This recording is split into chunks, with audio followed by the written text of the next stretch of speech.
When my in-laws were stranded in the snowy mountains, I didn't immediately turn to my husband, an experienced rescue helicopter pilot, because in our past life, I'd stopped him from accompanying his childhood sweetheart, making him save my parents instead. That decision led to her fatal car accident. They never got to say goodbye. I never imagined he'd blame me for her tragic death. He secretly swapped out my asthma inhaler and watched me suffocate to death. Su Rong, you murdered Yuan Yuan. If you hadn't called me away that day, she wouldn't have gone looking for me and gotten hit by that car. You deserve to burn in hell for what you've done. I curled up on the ground, gasping my last breath. When I opened my eyes again, I'd returned to the day my in-laws were stranded in the mountains awaiting rescue. This time I didn't stop him from rushing to his childhood sweetheart, yet he spent the rest of his life consumed by remorse. Miss Chen.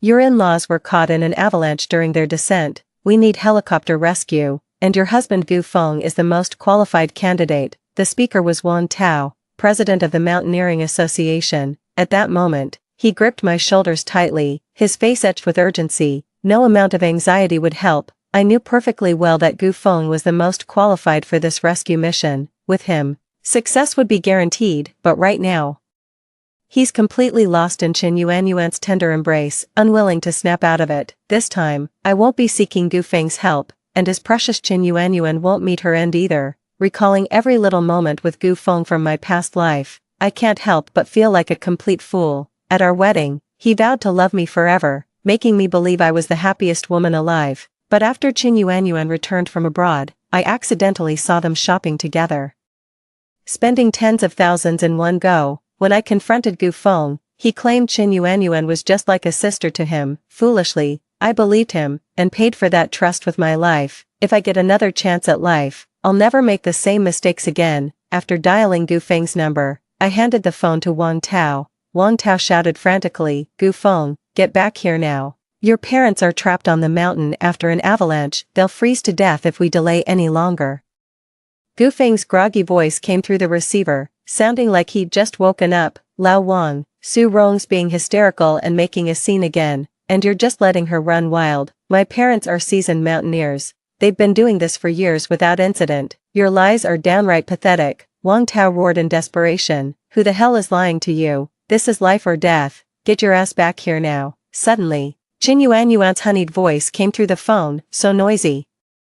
I still want to sleep. Gu Feng suddenly lowered his voice, his tone laced with menace. Su Rong, I know you're nearby. Let me make this crystal clear for the last time. My parents are my red line. Don't you dare use them to pressure me into coming home. The only way I'll return is if you apologize to Yuan Yuan. Hearing his shameless attempt to twist the truth nearly made me burst out laughing. Gu Feng, why on earth should I apologize to the other woman? I've long given up on you.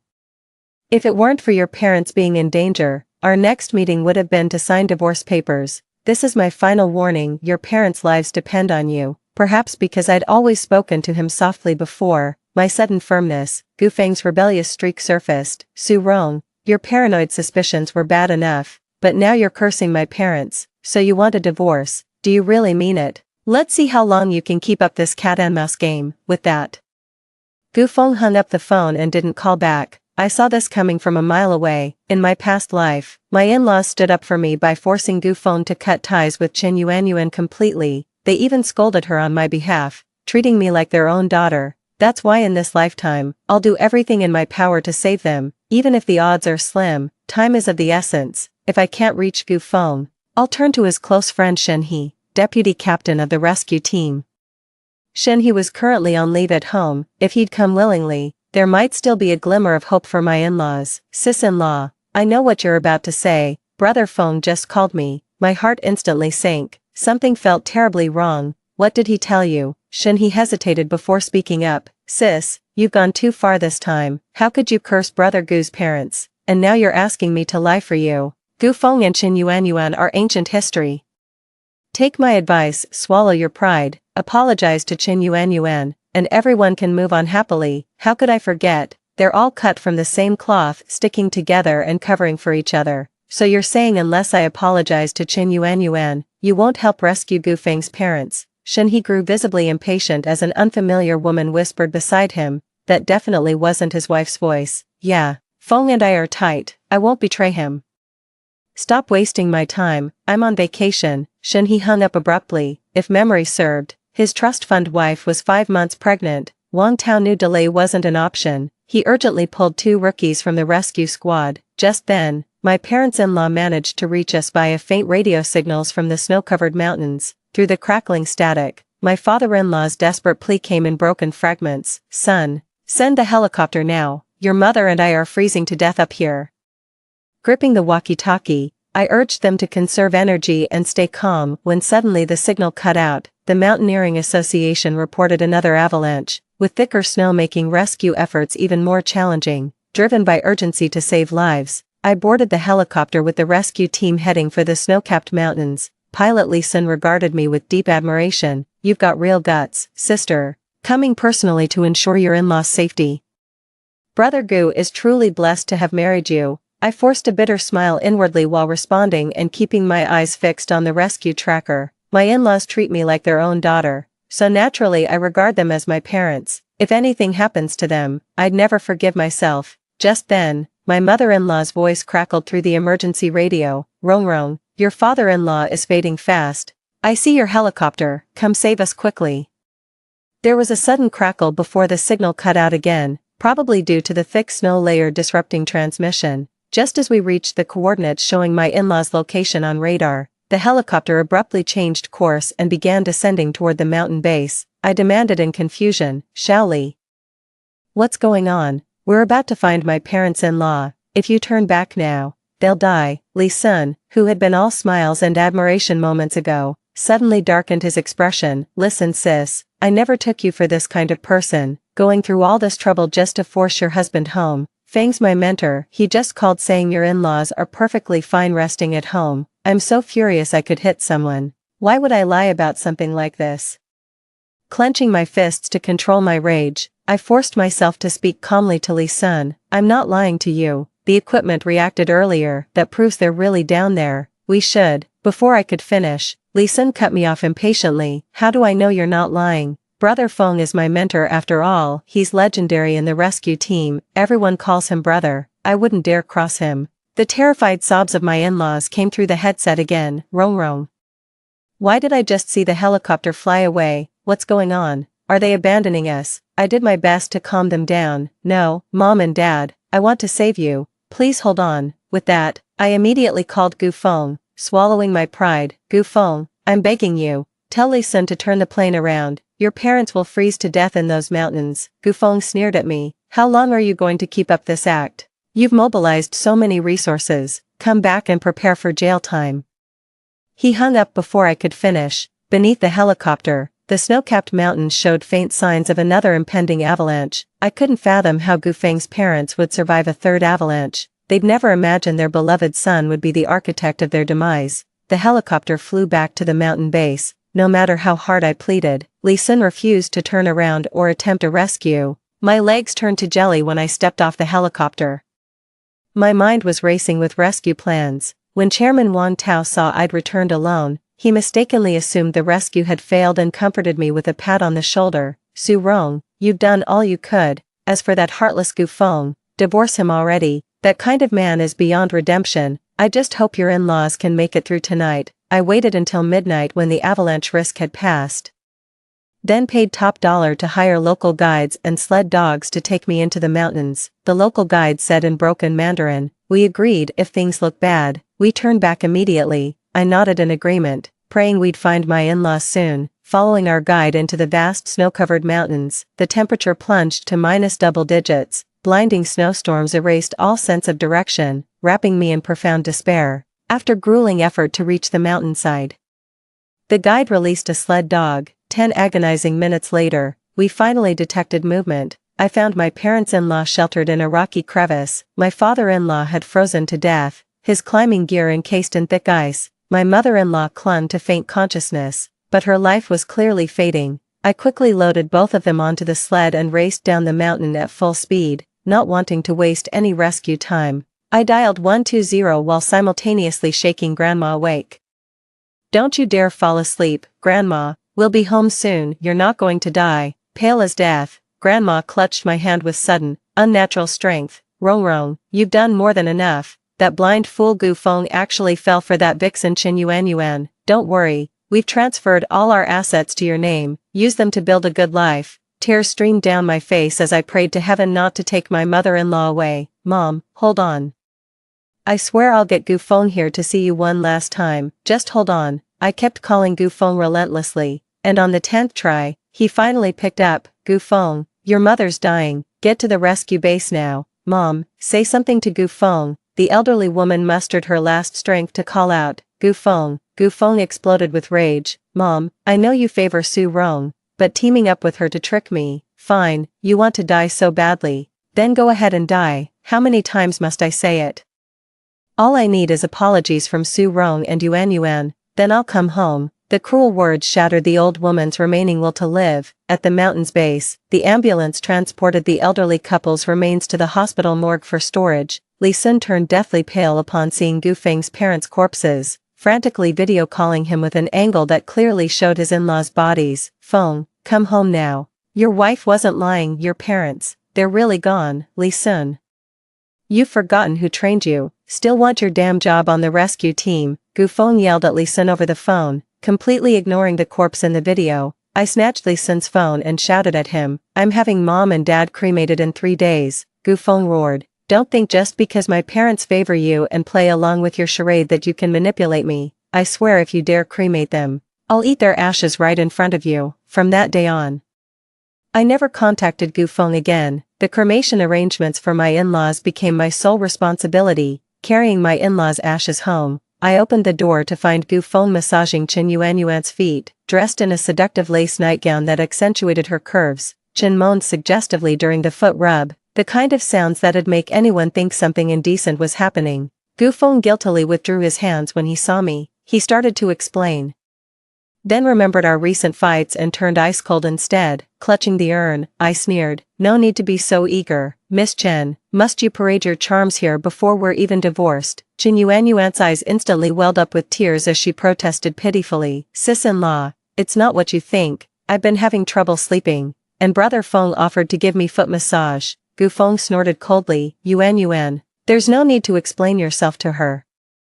The innocent don't need to prove their innocence. Unlike some people with filthy minds, hearing Gu Feng's words, I truly felt like I'd been blind all these years. Gu Feng was the captain of the rescue team, with highly irregular working hours. He had to depart immediately whenever emergencies arose. Once when I had a high fever, Gu Feng happened to be away on assignment. To be the supportive woman behind him, I endured hospital queues for 4 drips alone, even fracturing my bones from a bathroom fall. Yet when he returned exhausted, he collapsed into sleep without a word of concern or compensation, and I bore it all without complaint. Over time, Gu Feng took it for granted that I needed neither care nor tenderness, but now, Qin Yuanyuan merely suffers insomnia, and he massages her feet. In our past life, when she died accidentally, he blamed me, watching coldly as I suffocated from asthma.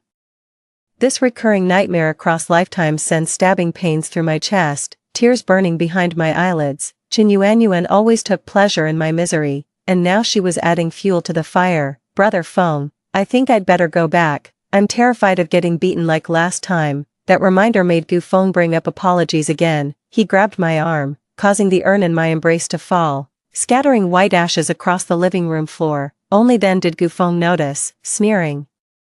What filthy thing did you pick up outside? Don't you know I'm obsessive about cleanliness? Filth. That's his parents' ashes scattered on the floor. Not satisfied with just saying it, he grabbed a vacuum to suck up the ashes, mixing them with household dust while threatening me to stop acting crazy or face consequences. Shoved to the ground, I scraped my knees until they bled. Struggling to my feet, I called the police immediately. With domestic violence, if you don't resist the first time, there'll be countless more. Inside the police station's mediation room, Gu Feng remained unrepentant. I just gave her a little shove. Couples fight, what's the big deal? Qin Yuanyuan chimed in, exactly, I'm a witness. Brother Feng never laid a hand on her. Officer, women her age get all hormonal and unreasonable. You should be on our side. The veteran officer, his face radiating integrity, immediately saw through their act. This marital dispute doesn't concern you. Keep quiet.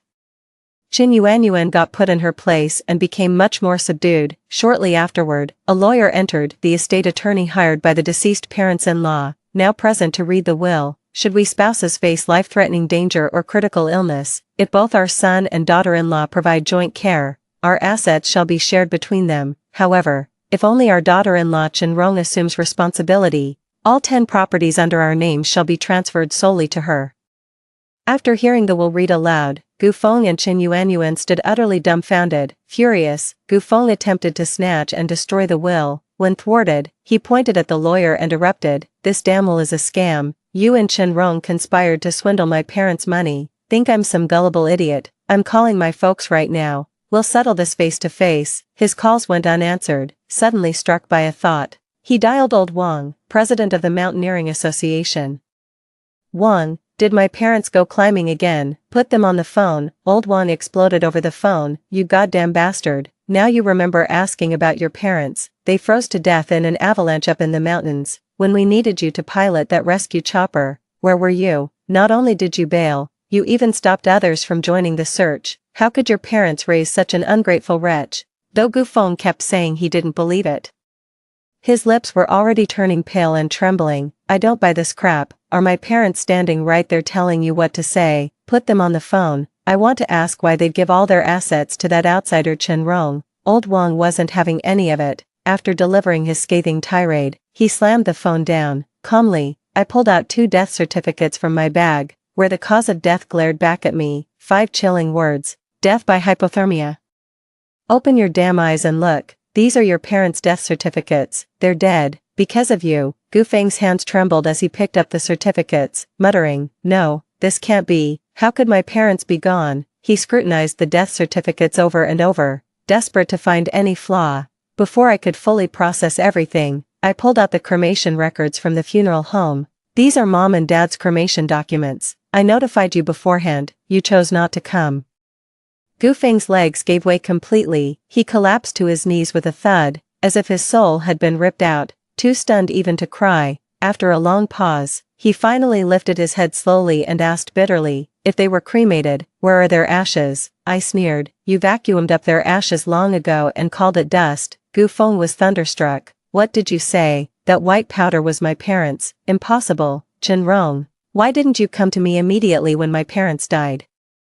Why didn't you tell me the truth?" Just as I expected, typical of him, I played the final recording in front of everyone. "Fine, you want to die? Then go die. How many times must I say it? I'll only come home if Chen Rong and Yuanyuan apologize. I'm telling you, go ahead and cremate my parents. I'll eat their ashes right in front of you." I stared coldly at Gu Feng, who was on the verge of breaking down. "Well, remembering what a monster you were, I begged you to save your parents.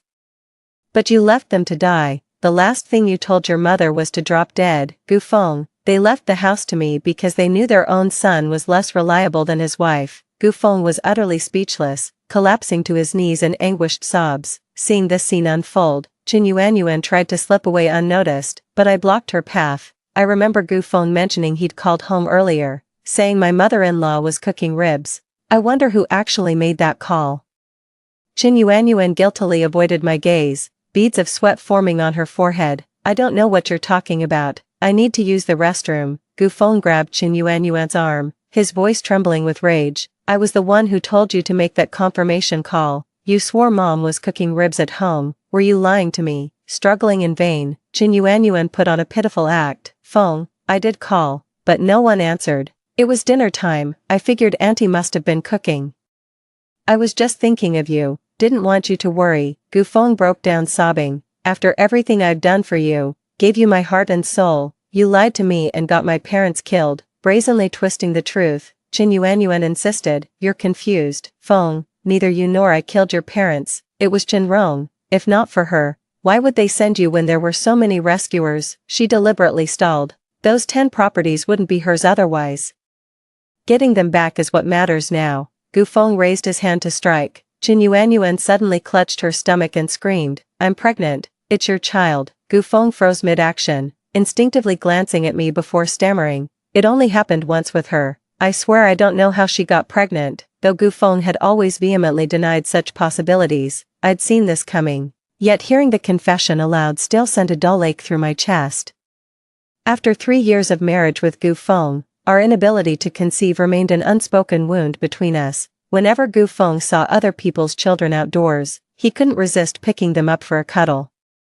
Qin Yuanyuan knew Gu Feng adored children, that's why she played this trump card, certain he'd never leave her. She shot me a triumphant look. Sister Rong, hate to break it to you, but since you can't conceive, it falls to me. The Gu family line hangs by a thread, and your in-laws have been so kind to you, surely you wouldn't condemn their precious grandson to hardship. Tell you what, we'll take 9 of the 10 properties, you can keep 1. Once again, Gu Feng sided with Qin Yuanyuan. To him, properties and a male heir mattered more than his parents' demise. He sighed mournfully. Qin Rong, just return the properties to me, however it plays out, I must provide for my child, the boy's completely innocent. With those words, Qin Yuanyuan felt victory was within her grasp. I stepped up to her and sneered, don't even think about getting a single property, the will decides everything. Qin Yuanyuan was fuming with rage. Then I turned to Gu Feng with a warning.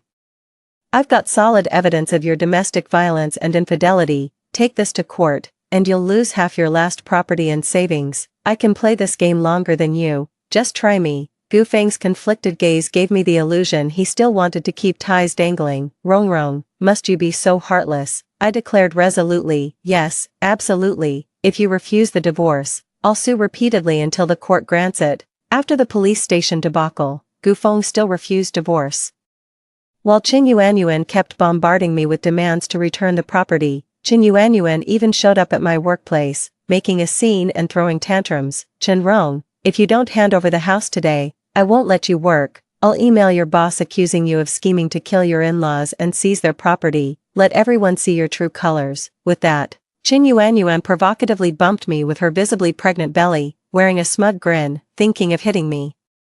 Even Gu Feng wouldn't dare lay a finger on me. I'm pregnant now, and there are cameras here. Touch me, and I'll sue you for every penny you've got. You're just a barren old hen. Seeing me retreat repeatedly, Qin Yuanyuan grew even more aggressive. Just as she was about to mock me again, she spotted our company executive passing by and instantly switched to playing the innocent troublemaker. Qin Rong works at your company, right? She murdered her in-laws and seized their inheritance.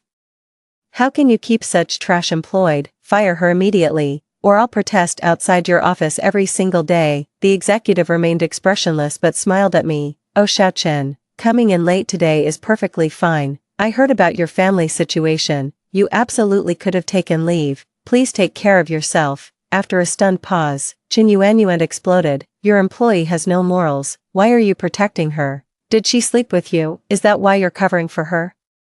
The company executive scowled. What nonsense are you spouting? Qin Rong owns our office building. She's our benefactor, unlike your tantrum-throwing self. Now get lost. Qin Yuanyuan froze as if struck by lightning. What? That bitch owns the office building. Since when did she become so loaded? The thought of Qin Rong possessing both an office tower and 10 apartments made Qin Yuanyuan grind her teeth in sheer envy. With all you've got, why hoard 10 properties? I'm having Gu Feng sue you for divorce this instant. We're taking that office building. I sneered. You really can't do anything about it. That office building belongs to my parents. It's my premarital asset. Years ago, my parents disapproved of my relationship with Gu Feng. Young and foolish, I insisted on marrying him anyway. In their anger, they cut ties with me. Now that I'm divorcing Gu Feng, they've finally entrusted me with managing our family's office building. Qin Yuanyuan always assumed I was broke, but truth be told, I'm far wealthier than Gu Feng. Qin Yuanyuan stamped her foot in rage, nearly going into premature labor. Her face twisted like someone had sat on it. A week later, during my routine medical checkup, I had the misfortune of running into Qin Yuanyuan again. With Gu Feng in tow, Qin Yuanyuan kept complaining. I told you to go to a private hospital. But no, you had to come here and suffer through this endless queue. Gu Feng tried to placate her. Public hospitals are fine too, it's just prenatal care. No need to waste all that money. Qin Yuanyuan snapped. This wouldn't be happening if you'd reclaimed those 10 properties. We'd be rolling in it by now. That bitch Qin Rong is leasing office buildings while squatting on your assets. How could you not even check her premarital assets? The surrounding crowd shot Gu Feng and Qin Yuanyuan odd looks upon hearing this. Gu Feng flushed with embarrassment and urged her to hold her tongue. Qin Yuanyuan paid no heed and only grew more outrageous with her words. Your parents were truly something, couldn't even care for their own son. No wonder they died young. Serves them right to die without anyone to mourn them. Struck to the core, Gu Feng couldn't help but slap her. Shut up, you had a hand in my parents' death too. If it weren't for the child's sake, I would've. Qin Yuanyuan covered her face defiantly. Gu Feng, how dare you hit me? Don't you want your son anymore? Too late for regrets now. I'm already pregnant, let's see who dares lay a finger on me. Gu Feng suppressed his rage. When he turned and locked eyes with me, his gaze was fraught with unspoken complexity. Ignoring his silent plea, I turned to fetch the doctor. After the consultation, Gu Feng quietly approached me in the parking garage. Looking weary, he asked with concern, Rong, are you ill? Is it serious? Do you need me to come take care of you? I'm sick and tired of him acting like this. They say belated affection is cheaper than weeds. When I was sick and needed care before, you ignored me and went running after Qin Yuanyuan. Now that we're separated, you abandon her to come find me. Gu Feng, you've humiliated me as your lawful wife, and now you're trying to turn me into the other woman. Are you out of your mind? Gu Feng was overwhelmed with shame. I just want to care for you. I feel so guilty toward you and want to make amends. You said the same thing to Qin Yuanyuan before, didn't you? She might tolerate your machismo, but I won't. If you really care about me, sign the divorce papers ASAP and leave with nothing. That would be the best compensation for me. 4. When the property division was brought up, Gu Feng hesitated. Rong, must we make this so ugly over money? Yuanyuan is pregnant with my child now. Can't you be more generous? At least give us 5 properties, it's not like you'll miss them. Losing my patience, I slammed the car door and yelled before driving off, what damn bad luck. That evening, I received a call from the police. Ms. Chen, your husband was involved in a physical altercation. We need you to come down to the station. Baffled, I rushed to the police station, only to find Gu Feng battered and bruised, looking utterly defeated with handcuffs around his wrists. For a fleeting moment, I remembered his commanding presence as the rescue team captain. Every mission under his leadership had a 100% success rate, but that incident a month ago ruined his professional reputation. Gu Feng saved countless lives, yet couldn't save his own parents.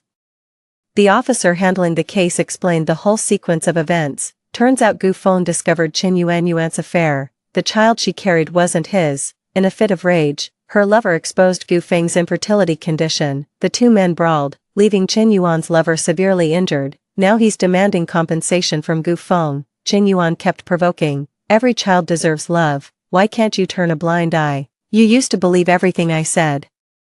But now when I tell you this is your child, you refuse to accept it. What's the point? You'll never have children anyway. Gu Feng snapped. Regardless of her pregnancy, he began beating her mercilessly, slamming Qin Yuan's head against the wall. Blood streamed down Qin Yuan's face as she screamed in agony. Had the police not intervened, she might have been killed on the spot. After causing chaos all night, Gu Feng was taken into custody. Before I left, Gu Feng looked at me with sorrowful eyes like a guilty little boy begging for forgiveness. Rong, you're coming today. Does it mean you might forgive me? That there's still hope for us? My tone was distant, leaving him no room for false hope. I'm only here out of respect for your parents. Don't flatter yourself. You used me as a stand-in for 3 years. I haven't even settled that score with you yet. How dare you mention getting back together? Hearing this, Gu Feng seemed to crumble, his eyes reddening as he wept bitterly. I truly regret everything. I shouldn't have clung to the past or remained hung up on Qin Yuanyuan. You were 1,000 times better than her. I was blind not to see it.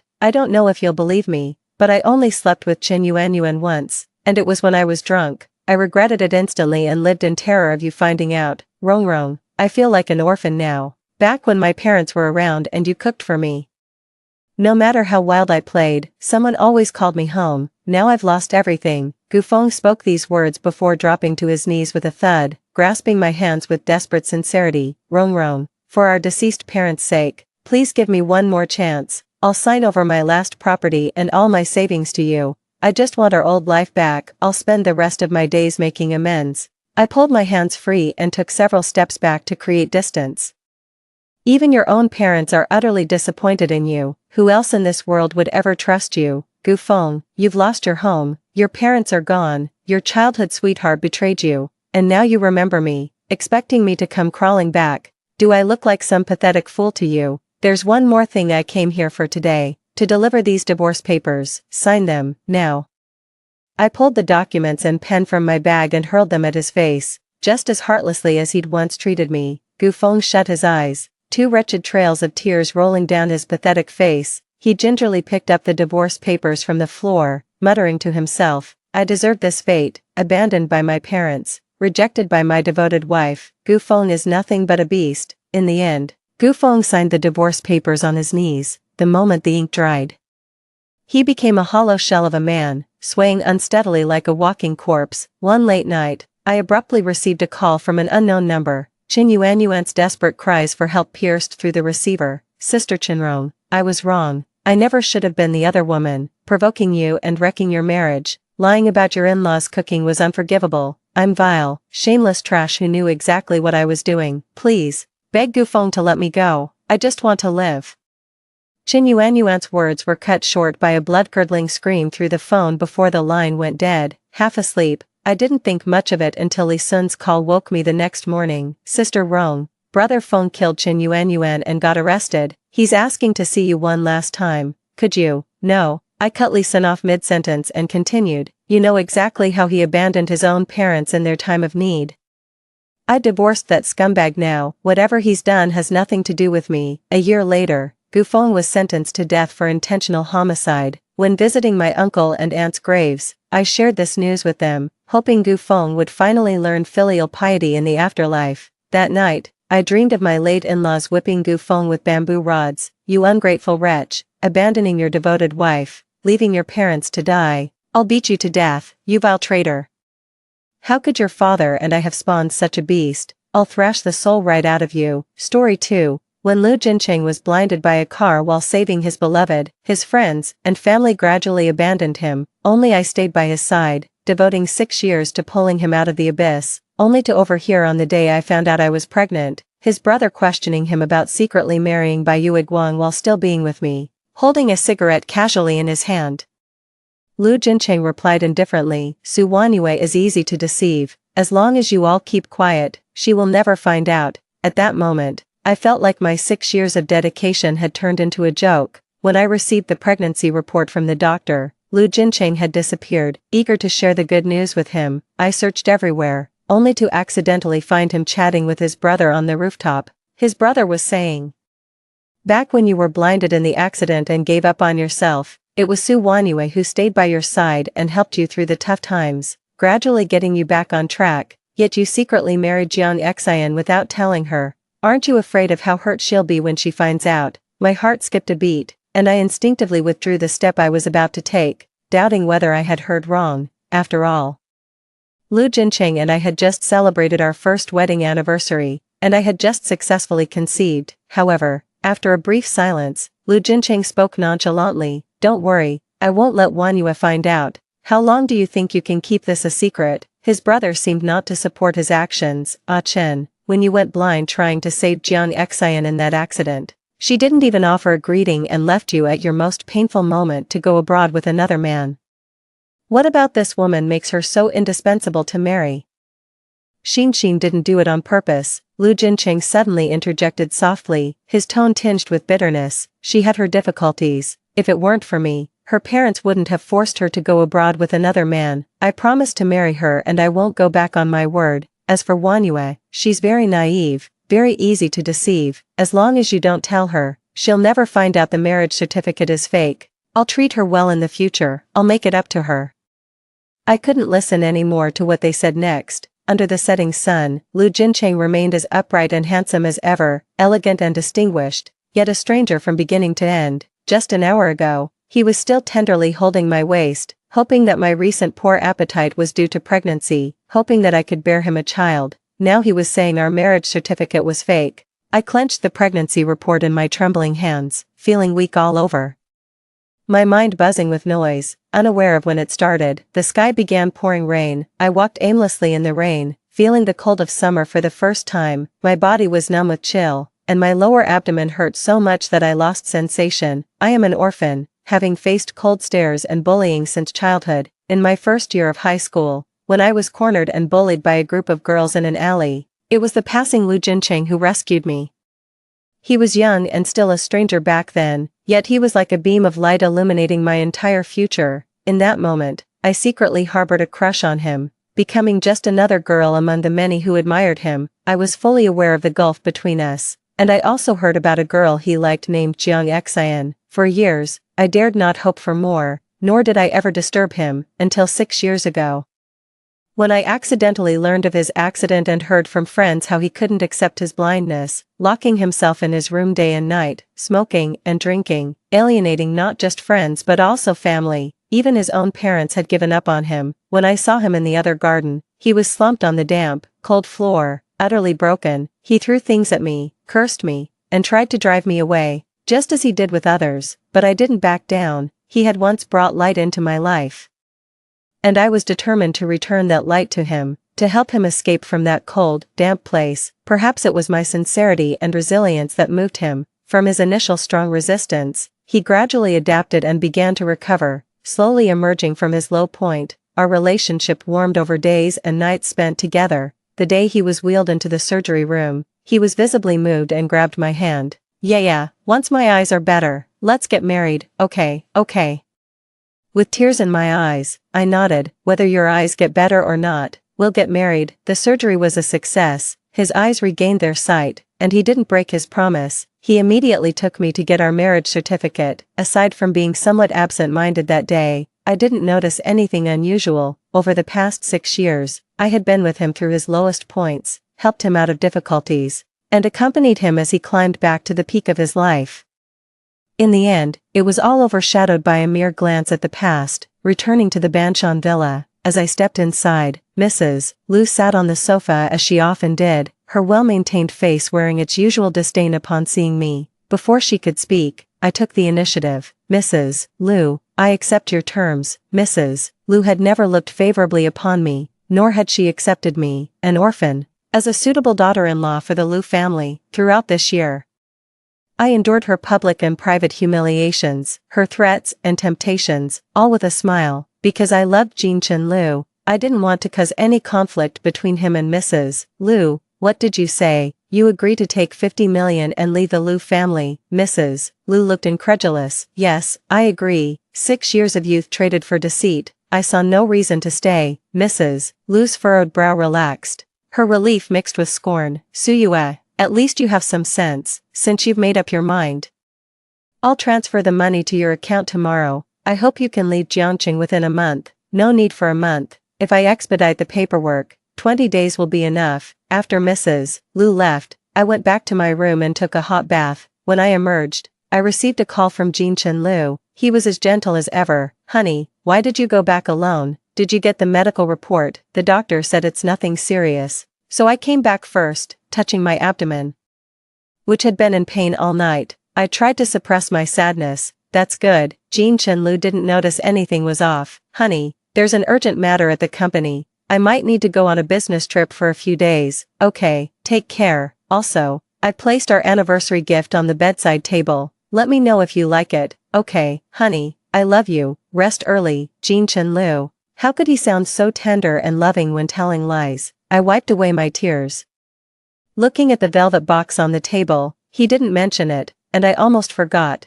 Today is our first wedding anniversary. Inside the box is a gold bracelet with jade inlay. I remember this bracelet. I had admired it in a brochure of an international jewelry company last month. Unexpectedly, Liu Jincheng bought it. Less than 10 minutes after hanging up the phone, someone tagged me on social media, and when I opened it, it was a post from Jiang Xian visible only to me. Today is a special day.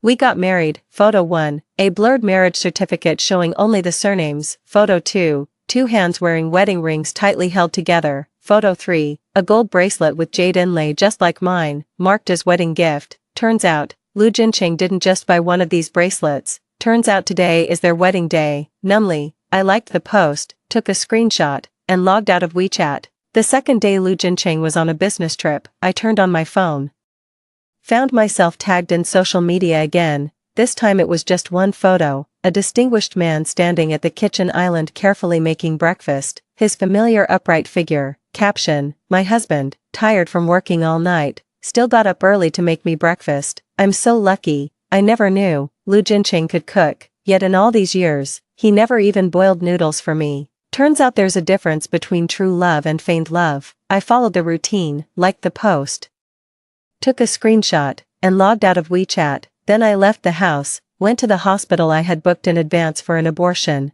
the doctor asked me 3 times if I really wanted to terminate the pregnancy. Lying on the cold operating table, I touched the fake marriage certificate in my pocket, closed my eyes, letting tears run down my cheeks. I didn't want to give up this child. But I couldn't let my life rot away because of it. In the hands of a scoundrel, I nodded decisively, as the embryo turned into a pool of blood and drained from my body. My heart was completely empty. The third day Lu Jincheng was on a business trip. Jiang Xian's social media showed the two on a beach vacation, their figures hand in hand strolling under the sunset, their romance nearly spilling out of the screen. Meanwhile, I, dragging my weakened body after the abortion, hurriedly processed my paperwork to go abroad. The fourth day Lu Jincheng was on a business trip. Jiang Xian's social media was punctually updated. On a 2-meter-wide bed, the two of them embraced in sleep. The man's deep features tinted by the morning sun looked exceptionally handsome, with Jiang Xian lying in his arms, flashing a victory sign at the camera, and I started packing my bags. My luggage wasn't much, but over the last 6 years, Lu Jincheng had given me many gifts, large and small. Those once treasured photos together, various small gifts, now, they seemed ironic. I sorted out the valuable ones, the cheap ones, along with the fake marriage certificate and pregnancy report. I threw into a fire pit to burn. As I tossed a portrait that took me 2 months to complete into the fire, Lu Jincheng just happened to come back. He instinctively reached out to grab it, but was scorched by the flames and jerked his hand back. "Wife, why are you burning the painting?" He was still wearing the suit he had on when he left that day, his hair slightly disheveled, looking like he had been busy working until now, but the faint kiss marks under his shirt collar betrayed him harshly. I suddenly remembered, since Jiang Xian returned to the country last month, he had been busy like this several times. Each time, I would tenderly make him breakfast, and he would always hold me, kissing my forehead, saying, "The best yaya in the world, I will love you forever." And every time, I would get lost in his sweet nothings, never doubting. The painting was ruined when I was cleaning, so I had no choice but to burn it. "But you spent 2 whole months on that painting, even damaged, it was valuable." He looked at me with regret in his eyes. "It's okay, I can paint another one when I have time, just don't overwork yourself." He examined me closely, then pinched my cheek. "Honey, why do I feel like you've lost weight and look somewhat haggard? Is your stomach acting up again?" "I'm fine." Not wanting him to discover the secret of my recent abortion, I feigned calmness and acted coquettishly towards him. "It's just that I've been missing you lately, since you weren't around." "I'm sorry, honey, I've been really busy lately." He held me close, his heart aching for me. Using the most intimate language, he spoke the most trivial lies. The distance closed between us. The kiss marks under the collar of his shirt became increasingly visible. I almost threw up. To avoid arousing his suspicion, I suppressed my nausea. "You must be exhausted these days. Why don't you go to the room and rest?" "Okay." He affectionately stroked my hair. "Do you have plans tonight? I can take you to see a movie. There's a new art film that just came out." "Sure, let's meet up tonight." In the afternoon, I went for a follow-up check at the gynecologist. I managed to collect all the reports before the office closed. They showed the abortion was successful. It was as if the child had been here and yet never had been, like a small stone that briefly stirred my heart and then slowly settled down. In the evening, I met Lu Jinchen at the cinema. He curiously noticed the papers in my hand. "Honey, what's that?" Without a change in expression, I stuffed the papers into my bag. "Just some test results I hadn't collected last time. I picked them up on the way." "Why didn't you tell me to come with you to the hospital? Why must it be you who accompanies me?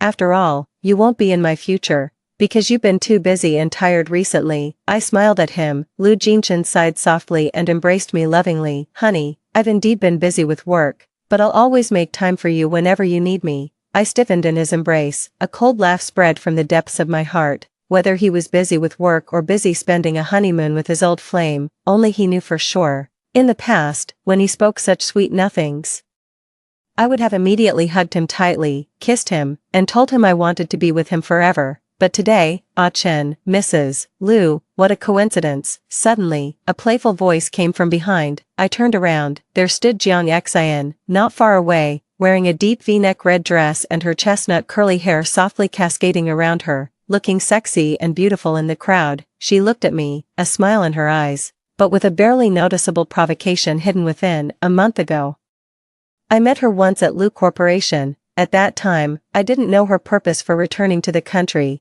and added her on WeChat after she took the initiative to be friendly. I glanced at Lu Jingchen beside me. Perhaps even he did not realize that the moment Jiang Xian appeared, he instinctively let go of me. Jiang Xian, what are you doing here? I came to see the new movie. Are you guys fans too? He asked. Yeah. My wife loves it, Lu Jincheng replied, his initial panic replaced by a calm demeanor.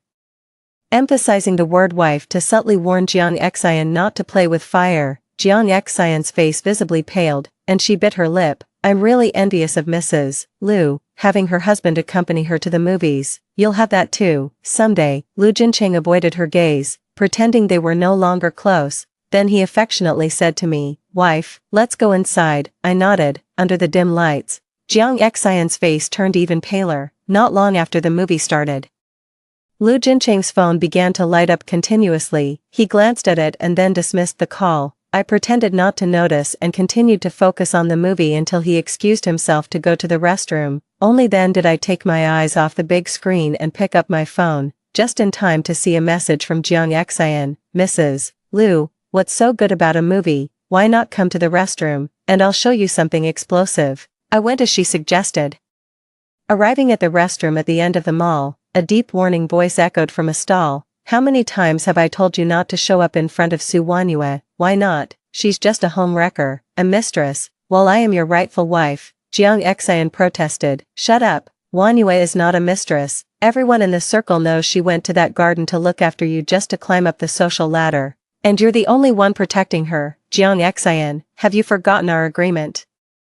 Jiang Xian paused, then started to act coquettishly. I haven't forgotten, I just missed you. Don't you miss me at all? Look at yourself. You obviously want me too. His reproach quickly turned into a low groan. Shadows moved. He pressed her heavily against the door. You little temptress, you're going to be the death of me. You were the one who said Su Wanyue is easy to deceive. Anyway, you can't be so reckless next time, and don't dress so provocatively. Got it? Ah, honey, be gentle. Amidst the moans, Jiang Xian's red dress fell to the floor, like a blooming blood-red rose. I tightened my grip on my phone, struggling not to break down. Back in the car, I sent Lu Jincheng a message saying I had to go home early. I sat in the car, calming myself for a long time before starting the engine. Just as I drove off, a figure suddenly darted in front of the car and crashed into the front. I was startled and quickly got out to check. When I heard a familiar gasp nearby, Xin, it was Lu Jincheng. He forcefully pushed me aside. I staggered, hitting my forehead hard against the car. It hurt, but he didn't spare me a second glance. Instead, he quickly picked up Jiang Xian from the ground. Xin, how are you? Jiang Xian's face was deathly pale, her trembling hand covered in blood reaching out to me. Su Wanyue, I already explained to you. I broke up with Chen a long time ago. Why did you still try to harm me? I was speechless. This woman was really willing to hurt herself to frame me, and Lu Jincheng believed her. He glared at me, completely ignoring the swelling on my forehead from the impact. Su Wanyue, how can you be so malicious? There were no surveillance cameras here. I didn't have a dash cam either. I was at a loss for words, but I still wanted to defend myself. Lu Jincheng, get it clear, who is the one losing their mind? Jincheng, it hurts so much. Jiang Xian sobbed, interrupting me. Lu Jincheng didn't want to hear another word from me. He tenderly picked her up from the ground. Su Wanyue, if anything happens to Xin, you'll have to pay with your life. He coldly threw out those words. He quickly walked towards his car. Jiang Xian peeked out from under his arm, mouthing at me, Mrs. Lu, you lose again. I laughed. Did I lose? But I no longer love this man who can't distinguish right from wrong. I was originally supposed to send the video I took in the restroom to Lu Jincheng, but I held back. I didn't want any unexpected issues to arise with my plans to go abroad. I just wanted to spend these last 20 days in peace. I went to the hospital alone to treat my wound, went home alone, slept alone, even in my dreams. I was alone, abandoned by loved ones, betrayed by a lover, lost in a vast crowd without a place to call my own. That night, I did not sleep well. When I woke up, I found Lu Jincheng sitting at the foot of my bed. Warm sunlight streamed in from the floor-to-ceiling window, casting fragmented shadows over him. His eyes, looking at me, were filled with the usual tender affection. My wife, you're awake. His slender fingers touched my forehead. I'm sorry, I lost control last night. Does it still hurt? It doesn't hurt. I sat up slowly and looked at him. Why would he, who hadn't come home all night, come back early in the morning to apologize. Had he finally realized his mistake? But it turned out he hadn't. Yeah, I broke up with Jiang Xian 6 years ago. We're just friends now. You didn't need to do something so dangerous because of her. He paused. Seeing that I didn't respond, he continued, Jiang Xian is a pianist. Her hands are her life and livelihood.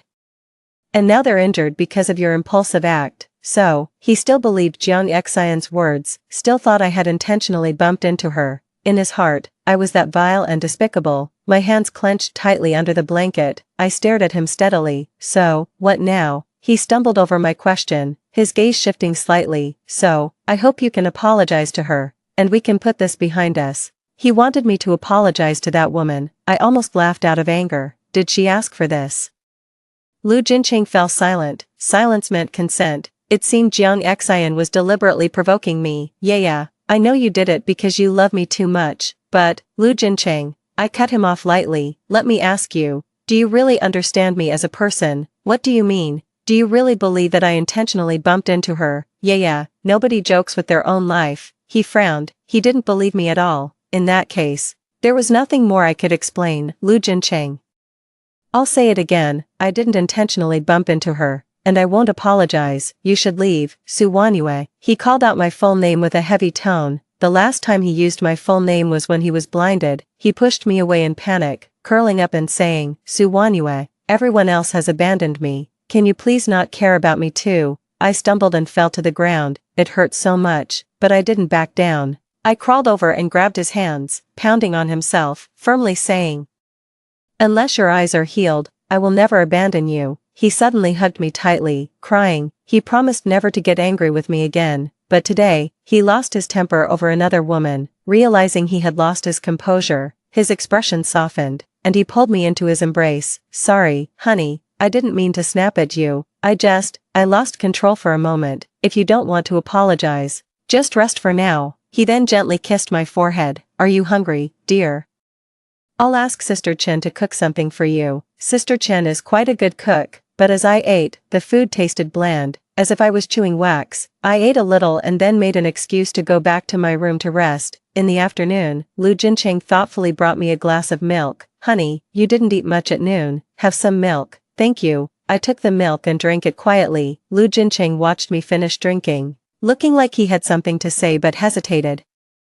I took the initiative to ask him, is there something you want to talk about? Are you free tonight? Join me at a friend's birthday party. Lu Jincheng has many friends, but most of them don't like me. They look down on me and even mock me behind my back, saying I'm a toad lusting after a swan. I thought that was why Lu Jincheng was hesitant to tell me, but wanting to go abroad smoothly, I agreed. It wasn't until I entered the banquet hall that I realized the friend he mentioned was Jiang Xian. She sat in the center of the sofa, wearing the same sexy red slip dress and her hair in glamorous waves. Her arm was wrapped in thick gauze, which didn't seem to affect her poised elegance. A friend saw me enter, deliberately raising their voice. They said sarcastically, my friend here, her skin is as thick as a city wall, knowing he doesn't love her but still shamelessly trying to marry him. And guess what? What then? She succeeded in climbing up the ladder. Who knows how long she can show off? Enough. Don't gossip behind others' backs. Jiang Xian elegantly took a sip of her juice. When she put down her glass, she accidentally saw me. Her face turned pale, and she stared at me in horror. Ah Chen, why did you bring her here? I'm scared. Lu Jincheng glanced at me. He took my hand. Xin, don't be scared. I came here specifically to apologize to you. I nearly choked. Lu Jincheng was really pushing the limits, tricking me here to apologize to his old flame. Ah Chen, take her away, she's going to kill me. Jiang Xian acted as if she was terrified. I watched her performance coldly, curious to see what new antics she would pull. Lu Jincheng saw that I remained silent. He whispered in my ear, honey, just apologize to her. Okay, if you do, I can agree to anything you want. Lu Jincheng, I told you I won't apologize. Yeah, please listen. Sorry, I can't comply. I turned around to leave. Lu Jincheng grabbed my wrist, still keeping his voice low. Yeah, my mother called me again today, urging me to reclaim the land occupied by the orphanage soon. Should I listen to her? I paused mid-step. The orphanage was where I grew up. Last year, the Lu Corporation flagged the entire area, and the orphanage faced eviction. A few days ago, I had transferred 50 million I received from Mrs. Liu to the matron to lease a new place, but the new site needed time to be renovated. I hadn't expected that Lu Jincheng would threaten me with this, just to make me apologize to his beloved. The man before me had become a stranger. Even before this, he had been very kind to me and had taken great care of the orphanage. Lu Jincheng, must I really apologize? I asked, holding back tears. A flicker of reluctance passed through his eyes, but he gently touched the top of my head. Mimi, it's just an apology. Fine, I'll do it. I turned around and walked step by step towards Jiang Xian. Jiang Xian watched me. A barely noticeable hint of intent gleamed through her fearful eyes. She pointed to the cake on the table and spoke cautiously. Mimi, I know you hate me, but I swear, there's nothing between Aching and me. Please don't target me anymore. Let's eat some cake and make peace. I looked at the cake on the table, mango flavored. Clearly, it was specially prepared for me. I then looked at Lu Jincheng. He knew I was allergic to mangoes, yet he remained silent. Mimi, don't you want to? Jiang Xian looked increasingly aggrieved. Aching, if Mimi doesn't want to, let's not force her, she said. She wants to, Lu Jincheng insisted, looking down at me, his gentleness tinged with a stern warning. Mimi, is that right? The last bit of hope shattered. I felt a chill in my heart and squatted in front of the coffee table. Jiang Xian personally cut a large slice of cake and handed it to me with a forced smile. Mimi, this is a birthday cake Aching specially ordered to apologize to me. You're really lucky to have a taste. Make sure you eat a lot. I took the cake and began to eat silently. With each bite, tears fell. I grew up in an orphanage, never celebrated a birthday, nor had I ever owned a cake.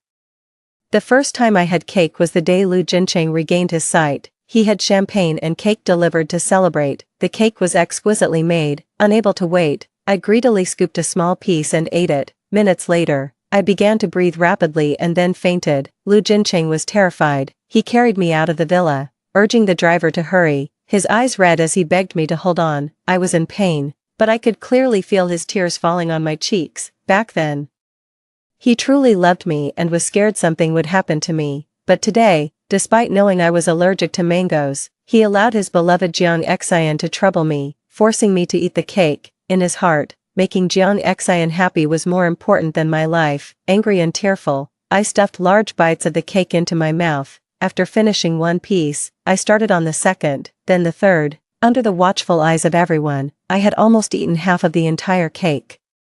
Lu Jincheng's expression changed slightly, and he started to speak but stopped. Mimi, you, Lu Jincheng, I deliberately crashed the car into your Miss Jiang. I was wrong, and I apologized to her. Is this sincere enough? Xin didn't ask you to keep eating. If I don't keep eating, will your Xin let me go? Can the orphanage be saved? I laughed as tears flowed down. Lu Jincheng, I finished the other half. Please don't threaten me with the orphanage anymore, okay?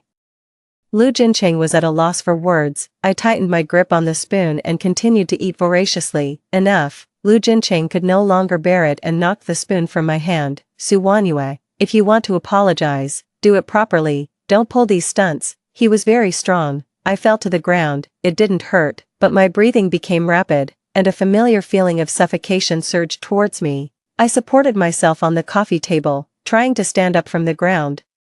Seeing my discomfort, Lu Jincheng's expression tightened, and he reached out to help me. Wanyue, how are you? But Jiang Xian got to me first, holding my arm with a face full of apology. Wanyue, what's wrong with you? If you don't want to apologize, don't force yourself. Why do you have to scare me like this? She finished crying and then lifted her tear-stained face to Lu Jincheng. Jincheng, what's wrong with Wanyue? Is she really unwell or just pretending? I'm scared by her actions.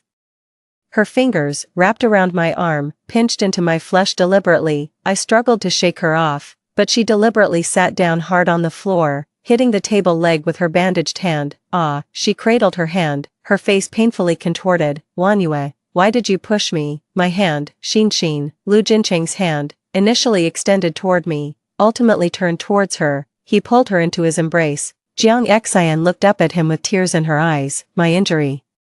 It seems to have split open. Jincheng, will my hand be ruined? No, I'll take you to the hospital right now. Lu Jincheng picked her up from the floor and walked towards the exit. As he passed by me, his steps faltered slightly, and he glanced down at me gasping on the ground. His gaze was doubtful, hesitant. But he did not look back at me again and walked away with long strides. The room fell silent. Only the sound of my heavy breathing remained.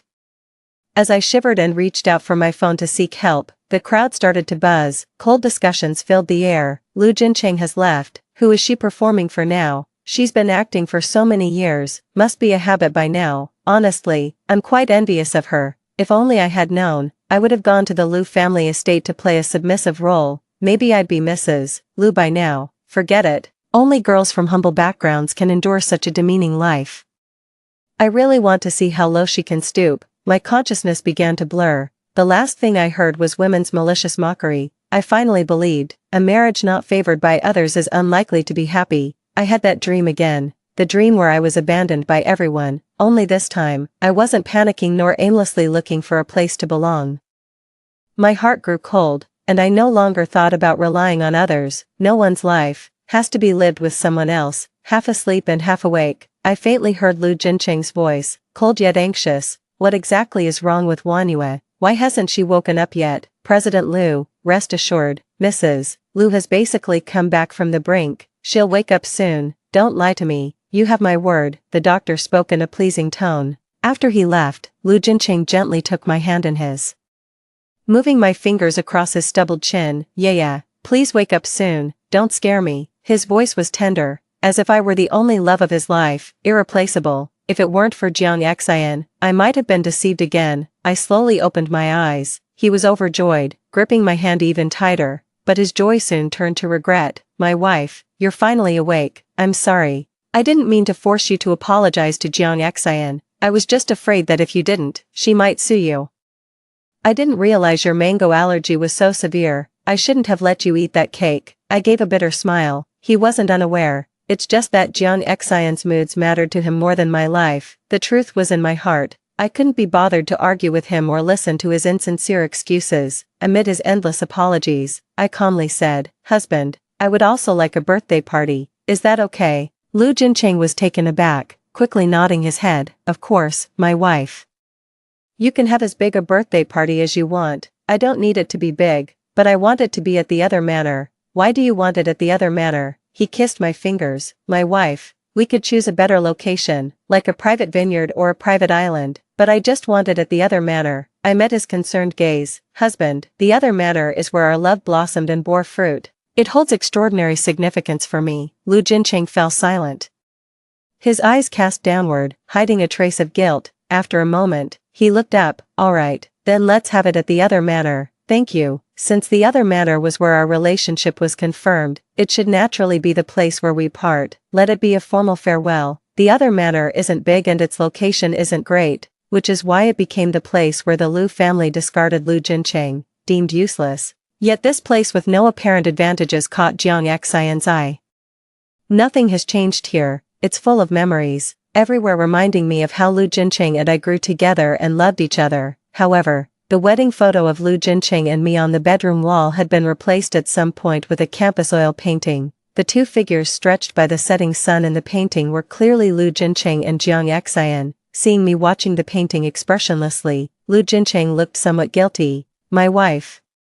I was planning to move the wedding photo back to our bedroom to hang, and just decorate here with the painting." I quietly nodded, and as I turned around, I saw a torn black stocking messily thrown on the big bed in the center of the bedroom. The stocking looked familiar. It was the same one Jiang Xian wore in the risque photo she sent me the day before yesterday. It seems the other manor has been tainted. My last sanctuary was gone with Lu Jincheng's change of heart. Suddenly, I felt nauseous but couldn't vomit. Lu Jincheng seemed to notice the black stocking too. His expression hardened. He turned me around, saying, "Wife, our guests have almost all arrived. Let's go downstairs." I didn't want to stay a second longer. Together, we headed for the bedroom door. Downstairs, the party had already started. As the glasses were exchanged in a lively toast, I immediately spotted Jiang Xian at the center of the crowd. She wasn't wearing her usual red dress, but her presence was as radiant as ever. Perhaps it was because she was Lu Jincheng's first love, or perhaps because everyone but me knew that she was truly Mrs. Lu. Wherever she went, she was the center of attention, like the moon surrounded by stars. Lu Jincheng, watching the crowd's light-hearted banter, unconsciously tightened his arm around my waist and leaned in to whisper in my ear, "Wife, Jiang Xian feels quite guilty about the cake incident.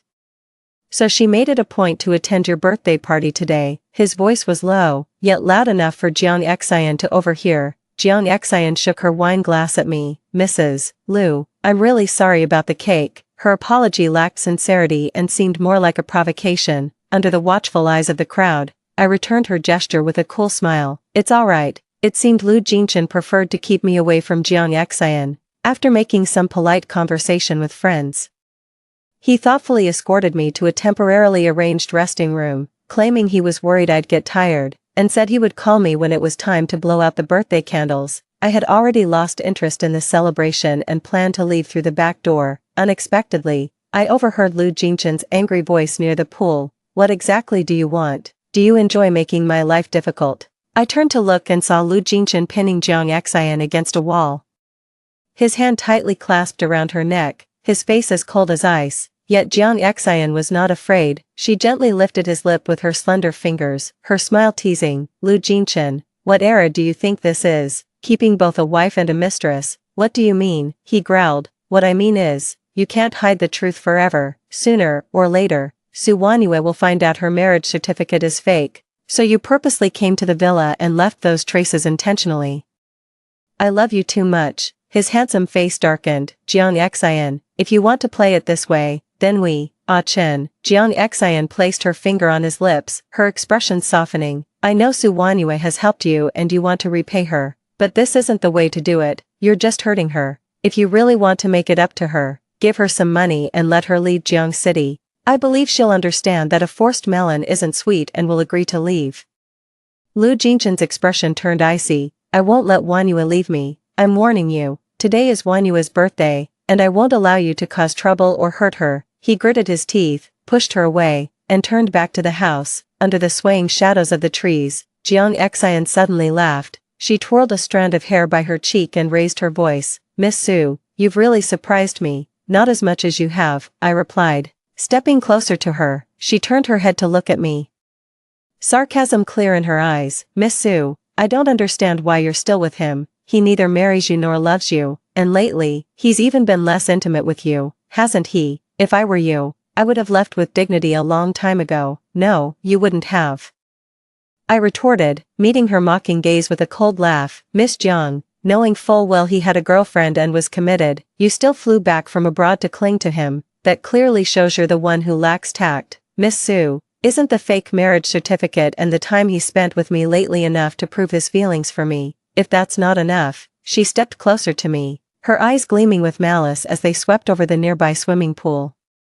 How about we make a big bet? Do you dare? I followed her gaze to the pool. The water shimmered in the light, at least 2 meters deep, and I couldn't swim. I don't dare, nor could I afford the risk, because I knew I would lose. Lu Jinchen had never given me the confidence to win, but if you don't bet, how will you ever give up on Lu Jinchen completely? As I turned to leave, Jiang Xian grabbed me fiercely. With a splash, we both fell into the water. The icy pool water quickly enveloped my body, and I screamed in fear. Help! Jiang Xian flailed in the water about 2 meters away from me, also crying for help. I felt water entering my throat, breathing became difficult, and my body uncontrollably sank further down. A crowd gathered at the edge. I saw Lu Jinchen push through the crowd, taking off his jacket as he dove into the pool, though I had long stopped loving him. In this dire despite my predicament, I couldn't help but hope for his help. Just this once, to pull me out of the water, but my hope drowned along with my heart when he swam without hesitation towards Jiang Xian, wrapping his strong arms around her and urgently pulling her to the poolside. Meanwhile, I was embarrassingly fished out of the water with a large net, lying cold and coughing water on the shore. On the other side, Lu Jinchen urgently asked Jiang Xian, who was soaked, Xin, are you all right? Jiang Xian weakly opened her eyes and gave him a frail smile. Aiken. Did you forget, I can swim? After saying that, she looked over at me with a slight lift of her brows, her eyes clearly gloating. See, I win again. I always win. Yes, she won again, even knowing she could swim. Lu Jinchen chose to save her first. The surroundings fell eerily silent, and I could even see the pity in everyone's eyes. Miss Su, are you all right? Do you need an ambulance? Someone finally asked. It was this question that made Lu Jinchen remember that I, his wife, was also there. He frowned slightly and walked towards me. asking, "Yume, what are you playing at?" His tone was clearly accusatory. Suspecting that I had pushed someone on purpose. "Aiken, the water is so cold, I can't breathe." Jiang Xian clung to his clothes, her face red and gasping for air. As usual, Lu Jinchen left me to carry her towards the car. As he passed by me, he gave me a deep look and instructed the staff nearby, "Quickly take Mrs. Lu back to change her clothes." "Wait." I called out to his retreating back. After a moment, I slowly got up from the wet ground. Jiang Xian, held in Lu Jinchen's arms, looked at me with a provocative smile. I raised my hand and slapped her hard across the face. She clutched her face in shock, staring at me as everyone else froze. Before they could react, I kicked her into the pool with a splash. Lu Jinchen and she fell into the water together. "Help!" Jiang Xian flailed and screamed in the water. Lu Jinchen, holding her, surfaced. Wiping the water from his face, his expression dark and frightening. "Su Wanyu, are you insane?" I stepped closer, looking down at him and said clearly, "Lu Jinchen, see clearly, this is what causing trouble really looks like." Without giving him a chance to speak, I turned and walked towards the gate of the villa, my body dripping wet. Behind me, I could faintly hear the guests discussing, all shaming me, but I didn't care, not anymore. I didn't want to take another look at this cold and indifferent place. I returned directly to the bridal suite, took a hot shower, changed into clean clothes, wiped away all traces related to me in the bridal room, and placed the prepared document bag on the bedside table. I walked out without looking back. The sunshine outside was just right, warming me like I was being reborn. I sent a message to Mrs. Lu, telling her I had left according to plan, and it seemed she was quite pleased. She couldn't wait to make the call. "Su Wanyue, you better never come back." "I won't be coming back. There are no relatives or friends here for me. I see no reason to return. The only thing I can't let go of is the orphanage." I calmly added, "Mrs. Lu, please tell Lu Jincheng that if he has any conscience left, he should stop using the orphanage as leverage. Don't worry, he won't have that opportunity anymore." I couldn't grasp the meaning behind her words, but it didn't matter.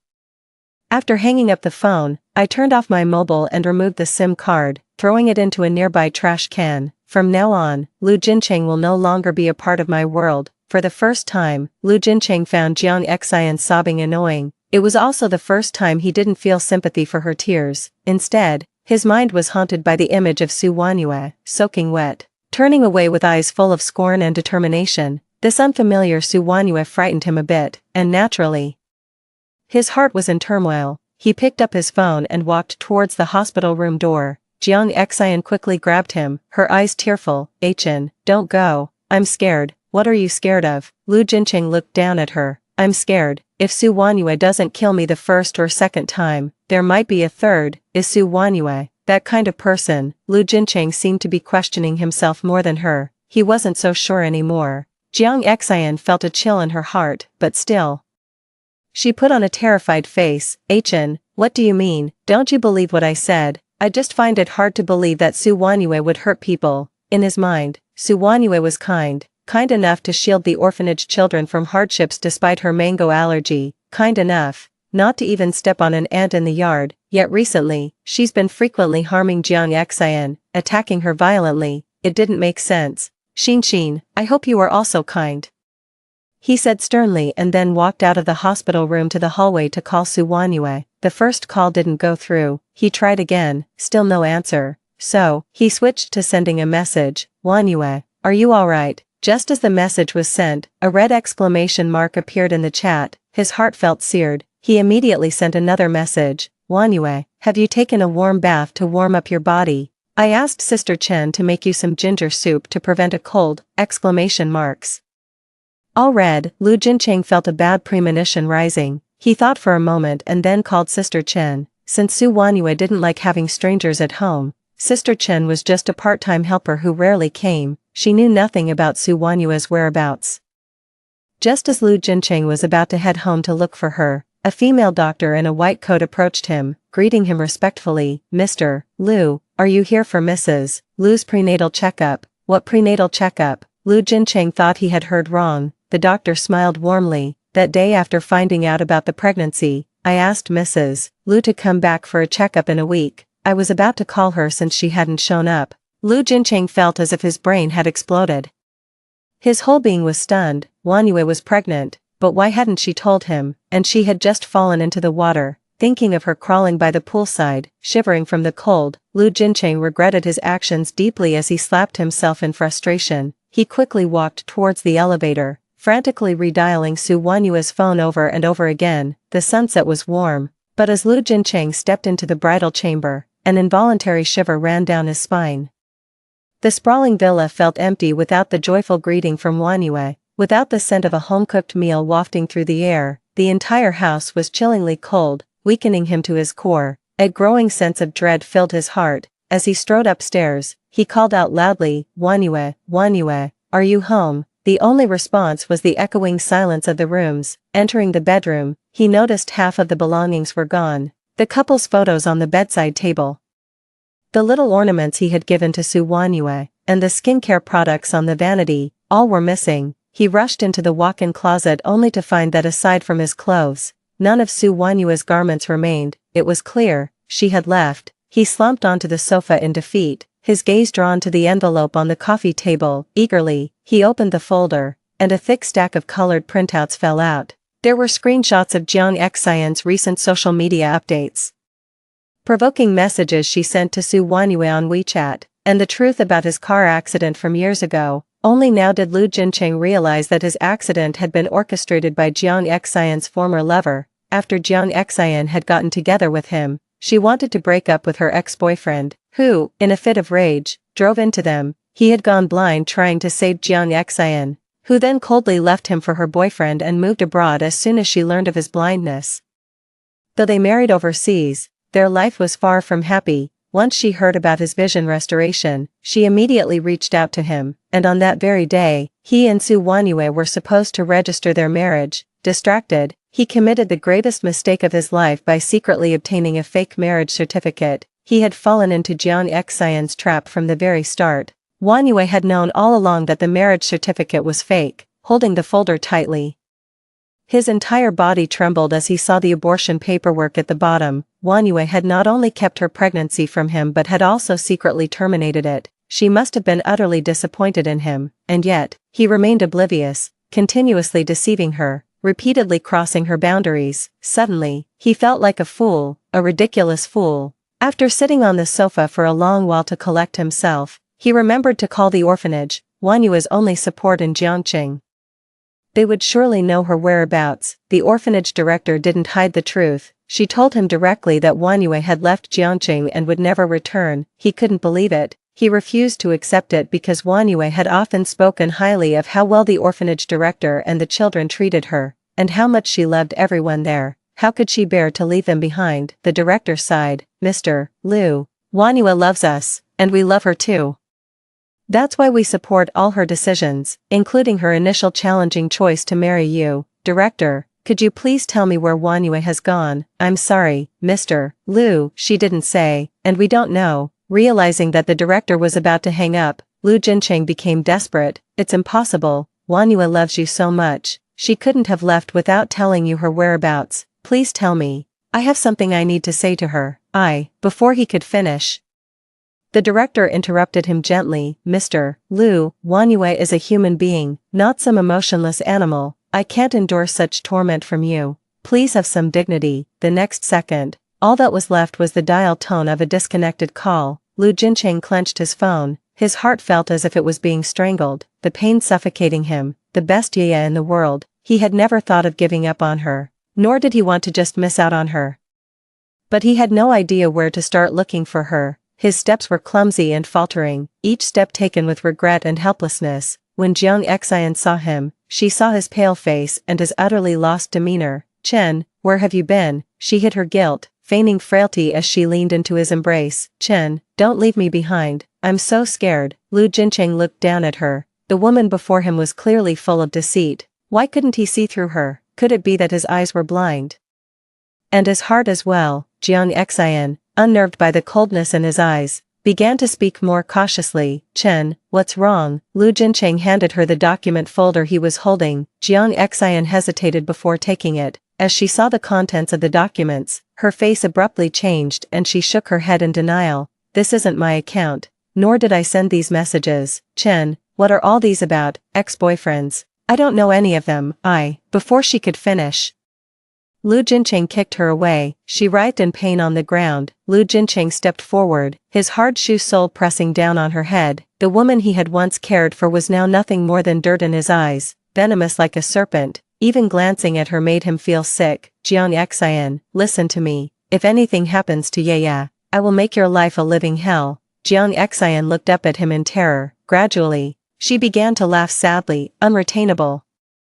She had known from the start that she could never keep this man. Sympathy gained through lies is not love, nor can it ever last. She had always understood. My plane landed at the international airport in country Y. My dear friend Luo Wei was already waiting for me at the exit. She hugged me and spun me around, incredulous. 20 days ago, when I called her to say I decided to come to country Y to hold an art exhibition with her, she was ecstatic. During those 20 days, she worried every day that I might change my mind. She asked me daily if I was really coming. Now seeing me in person, she was finally at ease. Leaving the airport, she immediately took me to her studio. Although I hadn't been working these years, at Luo Wei's persistent invitation, I occasionally painted some works that were sold at her studio. The money went to an orphanage. Half a year ago, Luo Wei suggested holding an art exhibition and asked me to create a signature piece. After much thought, I painted a large work with Lu Jincheng as the background and love as the theme. When Luo Wei received the painting, she laughed meaningfully. It has the sweetness of love, almost cloyingly so. Now standing in front of this painting again, both Luo Wei and I felt a bit awkward. Luo Wei looked at the painting, then at me, and chuckled. The exhibition opens next month. Want to change it? Looking at the deep profile of the man in the painting, I was reminded of the moments spent sketching him. It was indeed sweet, cloyingly so. But in reality, he had already reconnected with Jiang Xian and even presented me with a fake marriage certificate. The so-called sweetness was just my own wishful thinking. Let's burn it, I said calmly. I will have a new piece ready within a month. Luo Wei, aware of all my history with Lu Jincheng, didn't make it difficult for me. Instead, she nodded in agreement. That's probably for the best. In the following month, I was busy painting every day. This time, I've shifted the theme of my art to orphans. Every child is an angel with a sky of azure above. After moving past personal sentiments, my perspective broadened significantly. It felt profoundly meaningful to use my paintings to give voice to those children deprived of love. Over the past month, Luo Wei occasionally updated me on Lu Jincheng's affairs. I heard he was desperately searching for me, visiting the orphanage daily to ask the matron for my phone number and address. When she refused to give them to him, he knelt outside the orphanage gates, undeterred by wind or rain. Eventually, with no other choice, the matron had to call his family to forcibly take him home. Unable to obtain my information from the matron, Lu Jincheng resorted to spending a fortune on media campaigns online, calling out to me, hoping I would give him a chance to make amends. I saw the videos. They were passionate and touching, but they no longer moved me since my love for him had faded. The art exhibition went ahead as scheduled, and my piece Angel received widespread acclaim. Before the exhibition even concluded, it was purchased for a high price. Naturally, I was delighted. With this money, the orphanage recently relocated, allowing the children to live and dress better. Only later did I discover that it was Lu Jincheng who had bought Angel at a high price. He said he loved the piece and planned to hang it in our marital home, so he could see it every day as if seeing me. He earnestly pleaded for me to return to his side and enjoy my artworks together. I refused. Had the contract not been already signed, I wouldn't have sold Angel to him at all. Breakups should look like breakups. A month later, Angel successfully made its way back to Jiangqing across the seas, but Lu Jincheng could no longer see it. Reportedly, in an attempt to force Jiang Xian to divorce, he humiliated her and then struck her down the stairs, causing her to break both legs. Jiang Xian, not one to be trifled with, decisively took him to court. Given the Lu family's influence in Jiangqing, it would have been easy to protect him, but Mrs. Lu, like in the past, did not hesitate to abandon her stepson, leaving him to his fate. That's when I understood what Mrs. Lu meant when she last told me, he won't have this chance again. Mrs. Lu had never really liked her stepson, Lu Jincheng, as she had her own biological son to support. That's why she gave me evidence of Jiang Xian and her ex-boyfriend's marriage abroad, allowing me to personally ruin Lu Jincheng. I heard he was arrested not long after and soon lost his sight again from the shock. He could no longer see me or my paintings. Luo Wei told me all this with a sigh. I never imagined that the young Master Lu had such a tragic background. Indeed, when the Lu family abandoned him years ago, it was I who gradually pulled him out of darkness. This time, who will help him? Who else has the patience to save him like I did? Seeing me continue painting nonstop, Lu Wei curiously asked, You, after all you were husband and wife, how can you remain so calm? I searched everywhere with the report in hand. Lu Jincheng and I were never truly husband and wife. Lu Wei was stunned for a moment, then laughed along with me. True, no need to feel sorry for him. In fact, I still feel sympathy and lament his situation, but my heart no longer aches for him, regardless of whether his future is bright or bleak. It no longer concerns me. Story 2. On the day my husband, Lu Shiqing, passed away, the world was flooded with his passionate farewell letter. Xuani, finally buried together. To sleep side by side for 1,000 years. Regrettably, I am not Xuani. I am the first wife whom Lu Shiqing regarded as a stain in his life. I was not allowed to appear in the living room to meet guests and could only claim to be his cousin when others were present. After having labored half my life, I returned to being 18, resolutely canceling the plane ticket that would have accompanied him to his post in France. In this life, the stubborn Su Yujun would no longer cling to him. She also had things she desperately wanted to protect. Madam, are you sure you want to cancel your ticket? It's very hard to get a ticket now. You might not be able to book another. The ticket agent kindly reminded me. I smiled brightly. No matter how hard it is, I no longer want it. What doesn't belong to me is ultimately just an obsession. Alright, here is your cancellation receipt and refund. I took it, looking over the thin receipt again and again. After a while, I took off the locket necklace from around my neck and opened it. Inside was a black and white photo of Lu Shiqing, a young man in a suit and leather shoes, his face turned sideways, hair slicked back, with a high nose and deep-set eyes, exuding a commanding presence. In my previous life, there were too many things I didn't understand. I couldn't understand the young man who once saw my bound feet, his eyes red as he applied medicine to me. Later, on our wedding night, he left me for his study and coldly said, Yujun, I could never share a bed with a woman who has bound feet. I didn't understand. The young man who kept my photo in his locket over his heart during his first trip abroad for studies. Later, when he was about to leave for France, looking at my swollen, tearful eyes, he coldly said, Yujun, even if my eyes were cried blind, I wouldn't take you with me. Eventually, I thought, as he said, a delicate lady from a good family, bound by traditional foot binding, was just a remnant of feudalism not fit for the public eye. I don't blame him, I blame myself. Thus, I sold the embroidery shop left by my parents to accompany him across the seas. He mingled with politicians and nobles, always busy with public duties, never allowing me to step into the living room.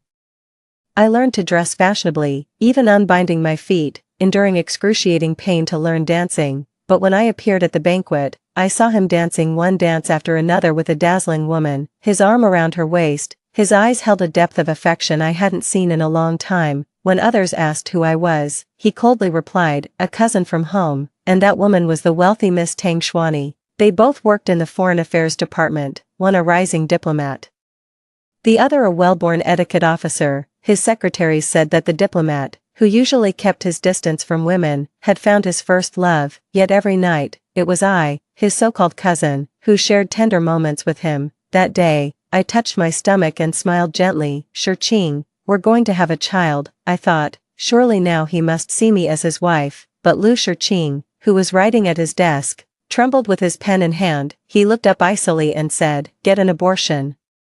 Abortion could kill a person, he scoffed. People die in plane crashes too. Does that mean you see others not flying? Clutching my stomach, I felt a chill envelop my body, stubbornly refusing to utter a word. After a long silence, he finally spoke softly. My parents have written saying they miss you. Xiao Jun, when you return home, please take care of them for me. It was all to protect the child, and for that faint, unreasonable hope, the hope that after becoming a devoted wife and mother, he would cherish me. I returned to the deep courtyard of his family home, caring for his parents and raising our child. However, when war erupted, I was forced to flee from place to place with the entire family. I picked up embroidery to make ends meet, my fingertips pricked and punctured by the needles. Yet, in the newspapers, there he was, looking dashing as he gave interviews. At his side, Tame Xiani clung to his arm, all smiles, the caption underneath, identifying them as a couple of diplomats.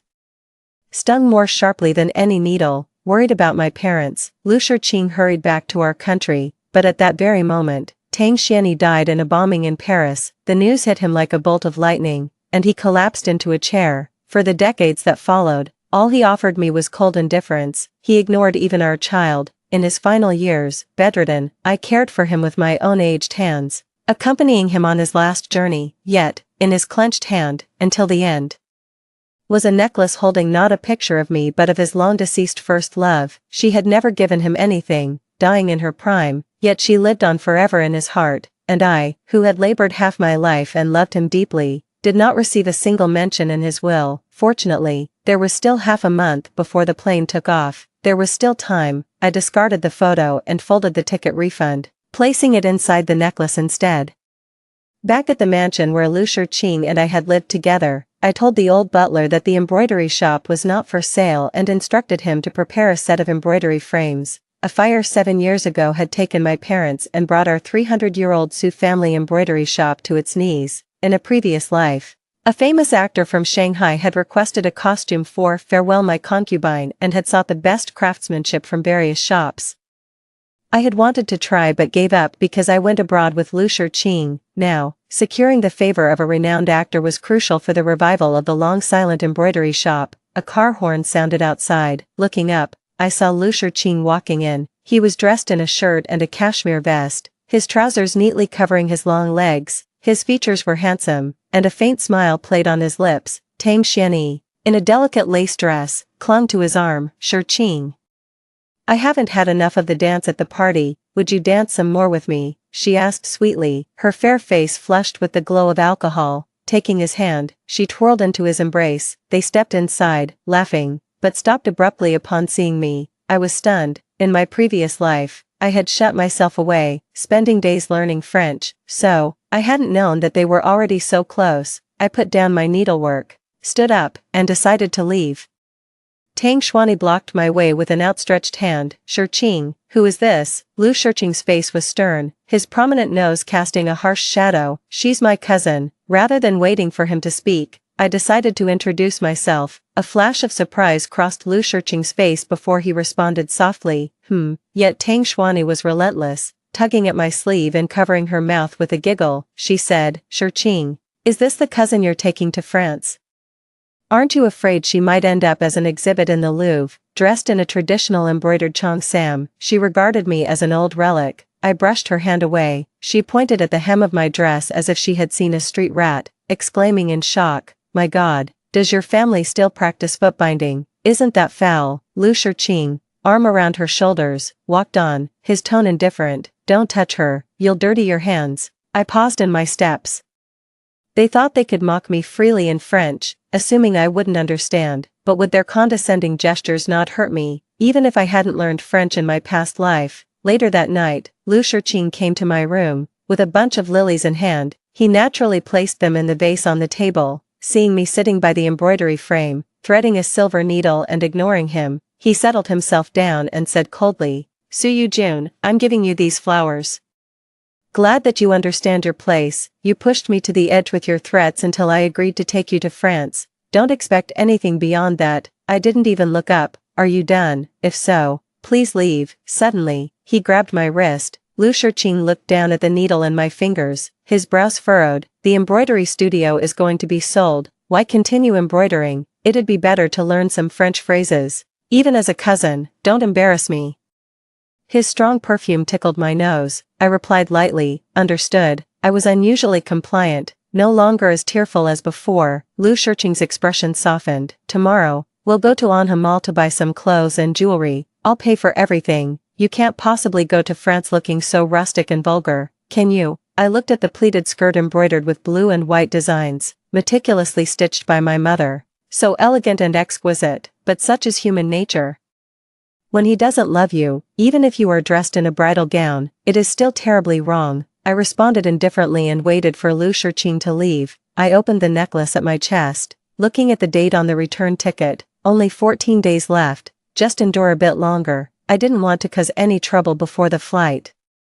My uncle and aunt would surely object, perhaps even causing another argument with Lu Shiqing. If that were to prevent him from going abroad, it would be even more troublesome. A few days later, after designing a phoenix pattern, I hurried out to buy fabric. Unexpectedly, I ran into Lu Shiqing and his group in the bustling market. Among a group of youths dressed in Western fashion, Lu Shiqing stood out with his tall stature. "Lu family's little sister, we're going to take a commemorative photo. Join us." Tang Xuanyi stepped forward and took my hand. "She doesn't like these modern fancies, leave her out." Lu Shiqing had a restrained smile on his face, but his eyes were slightly dark and fixed on me. I knew he didn't want me there. Just like before, he didn't allow me to be seen in the hall when guests arrived. Tang Xuanyi smiled sweetly and still pulled me along with her. I really didn't understand why it was necessary to drag me along for a group photo with colleagues from the Ministry of Foreign Affairs. It wasn't until Tang Xuanyi whispered in my ear with a laugh, a parasite clinging to Shiqing's household, refusing to divorce and insisting on following him to France. "You lack self-awareness, let me find some for you." I turned my head to look at her radiant smile, momentarily at a loss for words. In the photo studio, Tang Xuanyi pulled Lu Shiqing to take a photo together, against a bright red backdrop, one in a dark black suit, the other in a shoulder-bearing black dress. They were inexplicably well-matched. The onlookers teased, "Anyone would think you two were taking wedding photos, one diplomat and one protocol officer. You two really uphold the image of our foreign ministry." The photographer also cheerfully directed, "Sir, move a bit closer to the lady." "Yes, a little closer." I stood there, somewhat dazed. So it was in this moment that the photo Lu Shiqing kept inside the locket on his necklace was taken. It turned out he had already shifted his affections to someone else so early. Lu Shiqing, with his affable look, scanned the crowd. "Don't joke around." Xuanyi might feel embarrassed. After speaking, he subtly tucked a stray lock of hair behind Tang Xuanyi's ear. Tang Xuanyi turned her head to ask me, her smile sweet. "Little sister, do you think I and your brother match well?" Lu Shiqing squinted his eyes, a silent warning. I inexplicably recalled the wedding night, how the girl was full of joy, thinking she had finally found her match, yet amid all the festivity, she spent a cold, lonely night alone. That night, the pendulum of the Western clock swung all night. She had thought that the most beautiful evening had just ended like that. I forced a smile and spat out two words, "Well-matched," the me from a past life, clinging stubbornly to that youthful, naive infatuation, was truly laughable. I clenched the necklace at my chest. Just 10 more days. In 10 days, I could leave all this behind. As the camera clicked that moment, I walked away. From then on, I slept only 2 or 3 hours a day, working tirelessly in front of the embroidery screen, my fingertips dancing swiftly. Even when my fingers were pricked by the needle, I did not stop. Only one night, I took a break to watch Yanxing's play. I was a fan of the theater and had spent a lot of money through my butler to secure a front row seat. The leading lady on stage was enchanting and graceful, with a stunning singing voice. In the end, she dramatically took her own life on stage. Her exotic, seductive eyes closed before me. My heart suddenly trembled. In a past life, during the chaos of war, it was this person who fell in front of me. Even as blood flowed from her chest, she smiled intensely. "I owed your father a life, now I repay it." And thus the cycle completes. After stepping out of the carriage, the light was on in my room on the second floor of the mansion. Sensing something was wrong, I hurried upstairs. Upon entering, the door was wide open, and clothes along with the contents of the vanity were scattered all over the floor. Tang Xuanyi was disdainfully tossing aside a pair of 3-inch golden lotus shoes. "What are you doing?" I marched forward and pushed her away fiercely, my whole body trembling. She stumbled into the corner of the desk, clutching the back of her head as she stood up, her face filled with disbelief. "How dare you hit me? How could you?" In her anger, she grabbed a vase and hurled it at my head. Lu Shiqing appeared at the doorway. "Xuanyi, what's going on?" With eyes red, Tang Xuanyi complained. "Look, I picked out so many clothes and jewelry for your sister and even helped tidy up her mess," and she pushed me.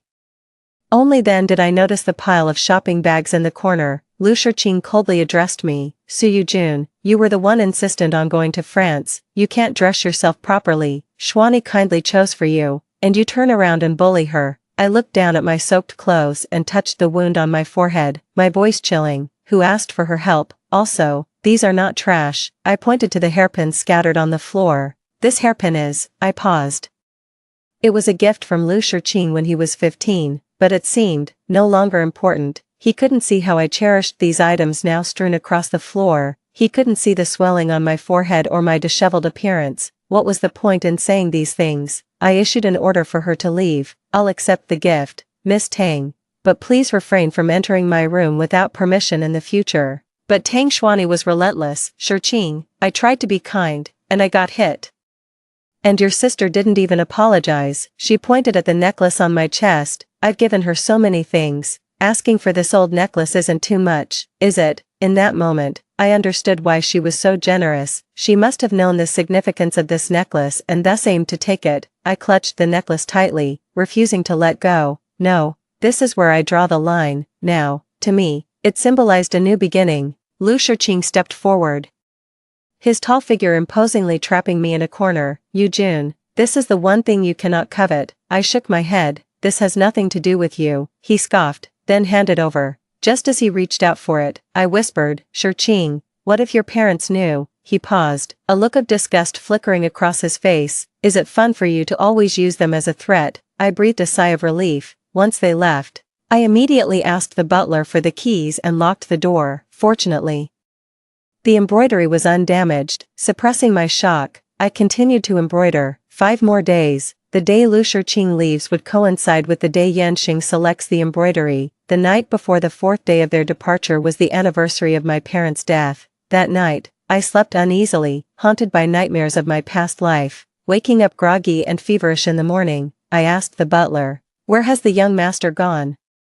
The butler looked troubled. The young master didn't come home last night. I nodded. He usually accompanied me on the anniversary of the death, but it was fine if he didn't. Feeling really dizzy, I went back to bed and fell asleep again. In a daze, I heard someone enter the room. Shurqing, kiss me. Not here. Let's go to my room. Why, she's not here anyway. I know, that woman is your wife, isn't she? Shurqing, do you want her or me? At the door, Lu Shurqing pinned Tang Xuanyi against the wall, held her face, and kissed her, chuckling cryptically. What do you think, my dear lady? Marrying her was only because her father saved my mother from a fire. Otherwise, do you think I would marry someone who can't even recognize all 24 letters of the alphabet? Tang Xuanyi clung tighter to his waist, her smooth and delicate shoulders covered in kiss marks. Her fingers twirled his tie, her voice sickeningly sweet. Then hurry up.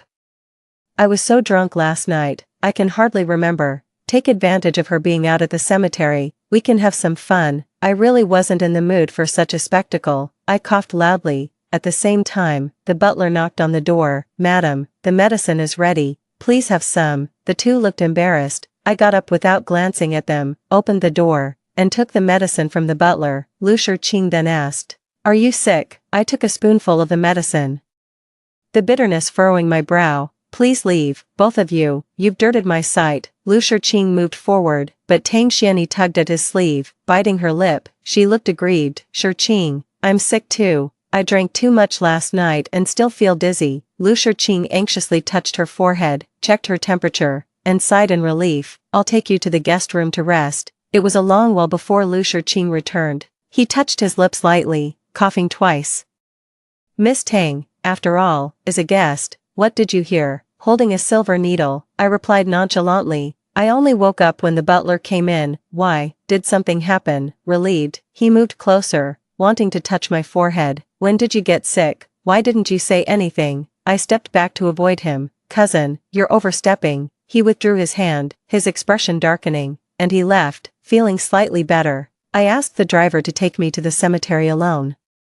Lu Shurqing didn't deserve to be there. The next day, I ran into Tang Xuanyi arguing with the butler. Shurqing has allowed it. Why are you, a mere servant, stopping me? The old butler wiped the sweat from his forehead. Miss Su has always been in charge of the mansion's finances. I asked only to find out that they were planning a farewell party for Lu Shurqing's reassignment to France. Since cousin has agreed, naturally Miss Tang can use it. Tang Xuanyi flashed a triumphant smile, extended her ostrich feather fan, and patted the old butler on the shoulder. Whoever Mr. Lu loves is the lady of this mansion. She then gracefully left. The old butler warned me, Miss, this is too improper. Miss Tang is just an outsider, whereas you are the one engaged to Mr. Lu. I smiled faintly, indifferent. The next day, I understood just how reasonable it was for Lu Shurqing to fall in love with Tang Xuanyi. Tang Xuanyi grew up in a Western atmosphere, a wealthy young lady. She was haughty, as everything she desired was readily provided for her, yet she also perfectly matched the image of the wife Lu Shiqing had hoped for. Within a day, the living room was transformed, exquisite Western oil paintings, gold-rimmed dinnerware, and a crystal champagne tower. Lu Shiqing, dressed in a woolen suit picked out by her, sat in the main seat. At this moment, though he had just begun to show his potential, a promising future awaited him, and he was the focus of government attention. Under his calm, sword-like eyebrows shone eyes bright as fire. Tang Xuanyi, in a white satin evening gown, was the epitome of elegance and grace, hosting guests like a lady of the house. The butler spoke to me about these matters the next day. I was packing my luggage. The butler's face was creased with worry. "Miss, why don't you speak softly to the young master? Whenever you used to cry, the young master would immediately come to comfort you. If all else fails, speak to the old master and the old madam." After all these years of affection, and with the young master ascending to high status, you must seize the opportunity. The butler had watched us grow up, and I knew he felt sorry for me, but a lifetime of 60 years in my past life taught me. I softly spoke. A changed heart is like quicksand, impossible to grasp. At that moment, Lu Shiqing walked in through the door. He glanced at me and said, "Don't pack too much luggage. We can buy more when we get there." His expression was relaxed.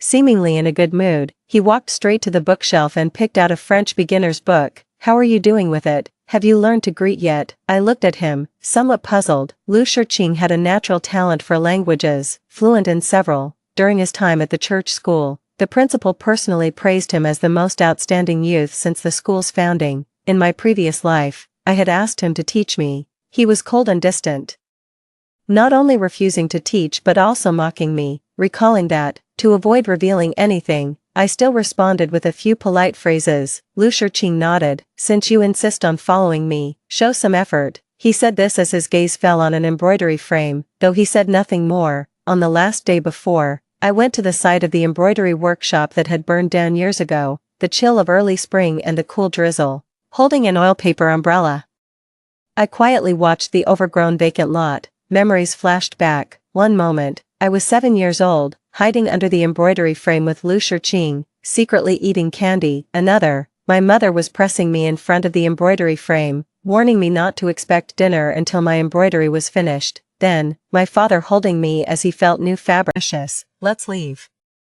It used to be a well-known embroidery workshop. Such a pity. A fire killed who knows how many. If we stay too long, we might attract something unclean." I wiped the corner of my eye. Softly, I said in my heart, "Father, Mother, this time I won't leave. I'll stay right here." He turned to the coachman and said, "Let's go." Upon arriving at the mansion, the butler, holding an umbrella, came to greet us. "Young madam," he began, his expression anxious, hesitating as if he had more to say.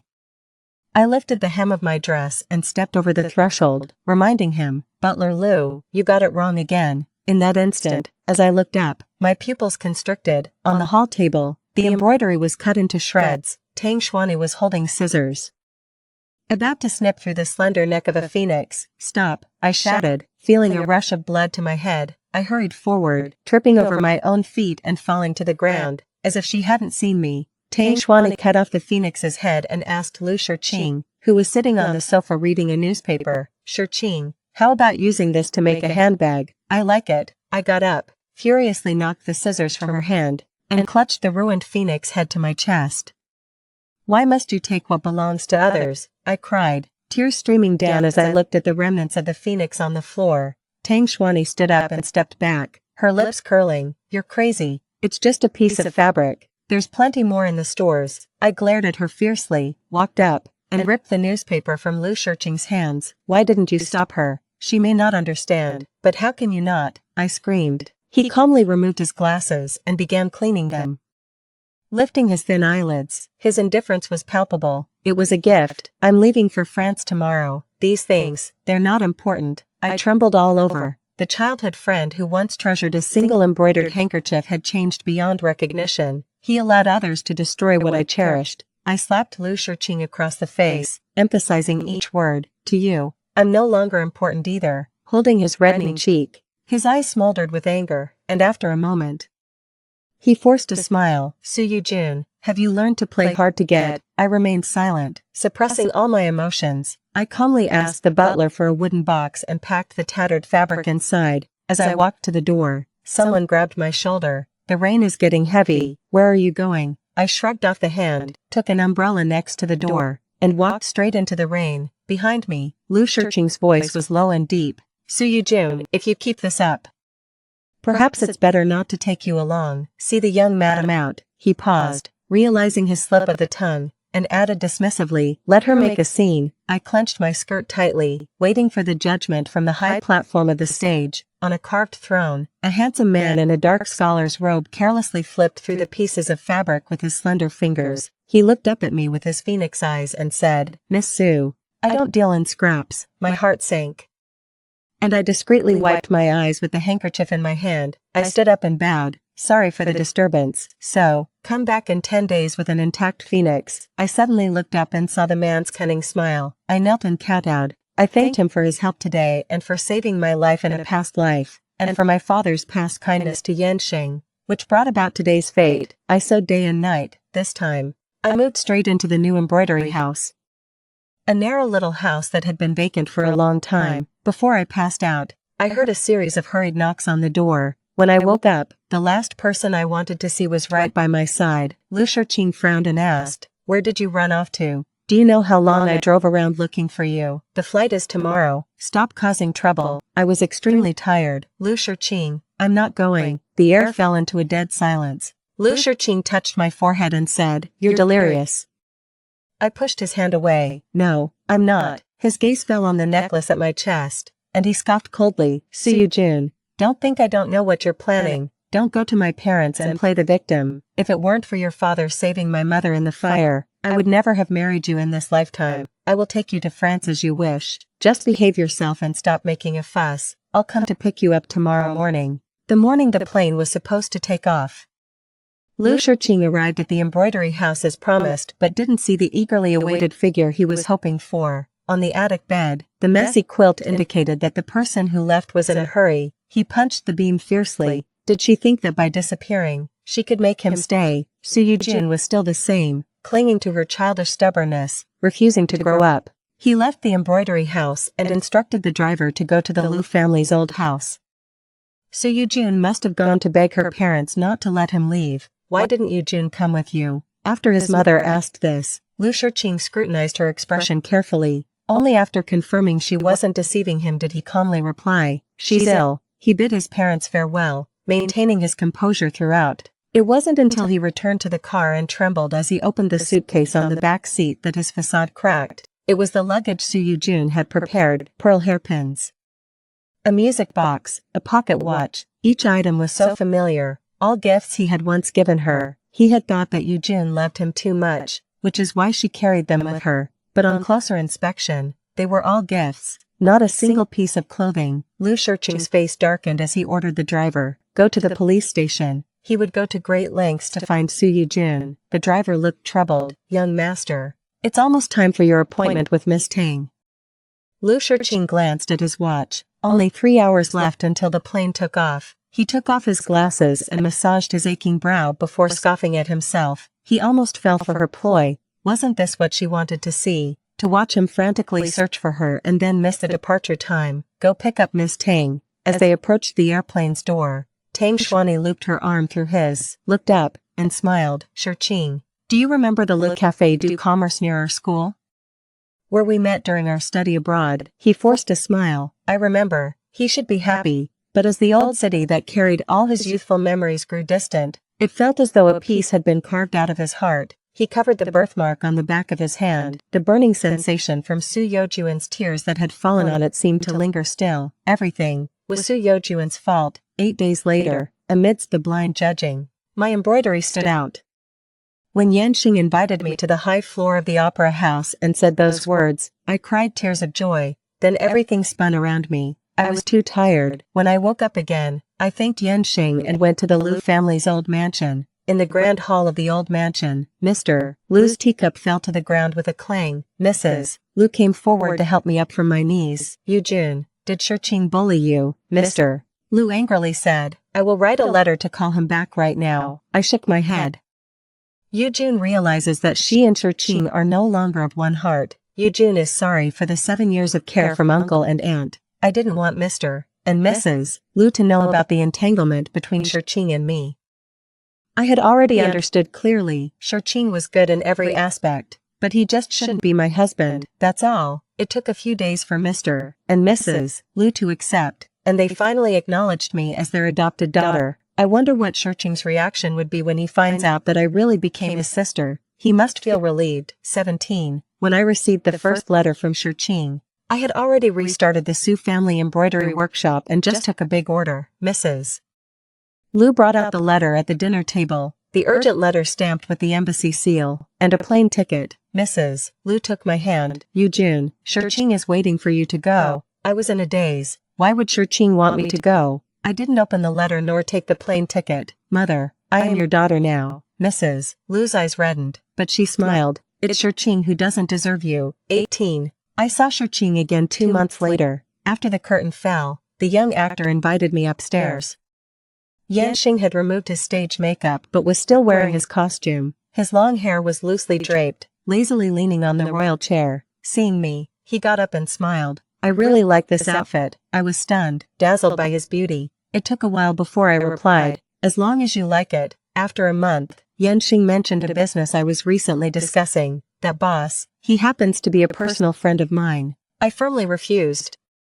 Yanxing had already repaid his debt to my father in his previous life. Besides, I am not really a sheltered girl, having been exposed to so much from a young age following my parents. We played chess until late in the evening, and then Yanxing walked me to the door. Yujun, hearing him call me, I looked up. It was Shurqing. He stood at the street corner under a black umbrella, dressed in a beautiful white uniform with gold tassels and a badge on his collar, as if he had rushed here. But wasn't he abroad? Yujun, since when have you become so close to an actor? Shurqing stepped forward and grabbed my wrist, pulling me into his embrace. I pushed him away. The usually strong man was actually pushed away by me, stumbling a few steps before steadying himself. I then noticed the bloodshot eyes and dark circles under his eyes. Please, keep it appropriate. We have no relation anymore. Shurqing's gaze darkened, glancing at Yanxing standing quietly under the eaves. Because of him. When did you two meet? Yanxing simply smiled, ignoring him. Miss Su, your car has arrived. I nodded my thanks, not wanting to entangle further with Shurqing. He suddenly rushed forward, pinning me against the car door. He grabbed the necklace at my chest. With a sinister smile, he asked, does he know that the necklace you wear over your heart holds my picture? I didn't get a chance to reply. Yanxing stepped forward, pulling Lu Shurqing off me. Mr. Lu, I've heard your stories, unfortunately. This isn't one of them. No need to say more. I removed the necklace and tossed it to Lu Shurqing. I, Reborn, no longer needed it, since it was your gift. Now it should return to its original owner. Lu Shurqing hurriedly picked up the necklace, unceremoniously wiping it clean with his white cuff. Opening the locket, he froze for a moment. What's this? A ticket refund. You lied to me. You never planned to go abroad, did you? I sighed. A heavy curtain of rain and fog hung between us.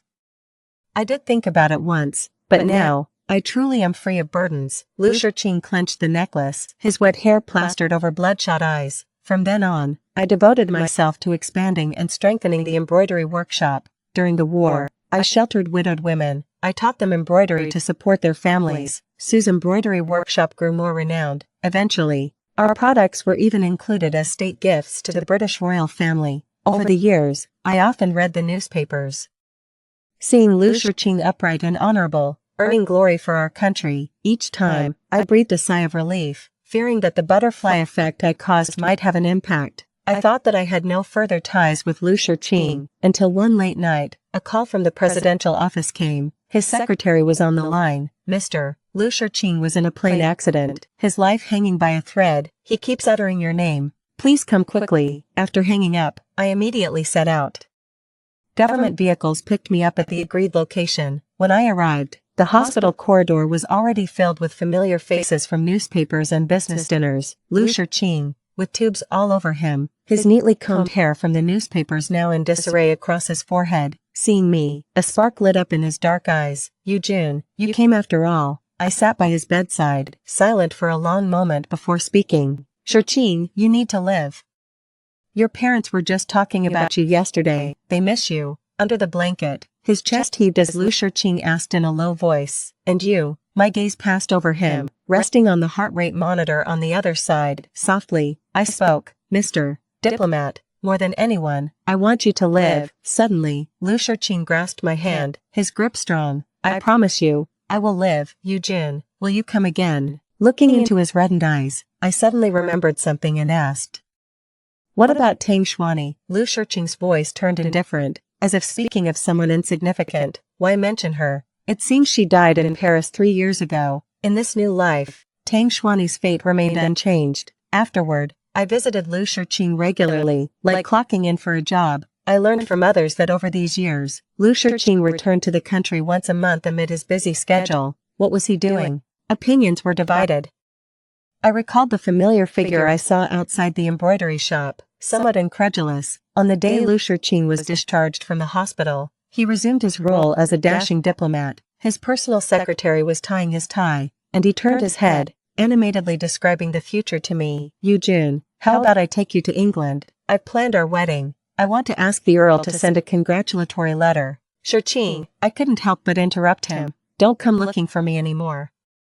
His posture wavered, and his smile turned into a straight line. "Why, you clearly care about me, don't you?" I sighed. "Shiqing, I want you to live more than anyone else." I sat down and told a story that spanned 60 years. After much persuasion, he finally believed me. "But that was me in a past life, Eugene. In this life, I only love you." He reached over the coffee table, grasping my arm, his gaze intense. I pushed his hand away. "The one who can't let go is me." He staggered and fell onto the couch. His complexion was ashen, like a dying man. These days, I've been puzzled. Lu Shiqing, who was deeply in love with Tang Xuani, why in this life does he insist on me? Later I thought, for someone like Lu Shiqing, born into wealth and gifted, there was nothing he couldn't have. Thus, the more unobtainable something was, the more precious it became. He didn't love Tang Xuani, nor did he love me. He didn't understand that love is about connecting hearts after obtaining it. Walking out of the closely monitored private hospital, a car was already waiting outside. A man in a blue scholar's robe warmed my icy fingertips in his palm. His eyes filled with indescribable tenderness. "Quick, get in the car. I have prepared warm porridge for you." Yan Xing and I were married for 60 years, in perfect harmony. Even in our old age, we still held hands and walked through the park. Whenever the mood struck, we would sing opera together, the music lingering. Two people from an old era, still cherishing these old hobbies. So, when Yanxin got throat cancer, I was devastated. Passing by the same VIP ward, I heard a name that was both strange and familiar. What a pity. Sick and without a spouse to accompany him. I heard he never married. No children either. Ah, no matter how glorious in youth, to be lonely and childless in old age is indeed lamentable. Looking at the old man curled up in the hospital bed, frail and skeletal, I felt no stirrings in my heart. Later, news of Lu Shiqing's death reached me. According to gossip, his death was bizarre. A little boy pushed the door open to play. Annoyed by his moaning while watching TV, he simply smothered him with a pillow. He suffocated to death. It was said that he kept calling out Eugene until his end, but no one responded. A few days later,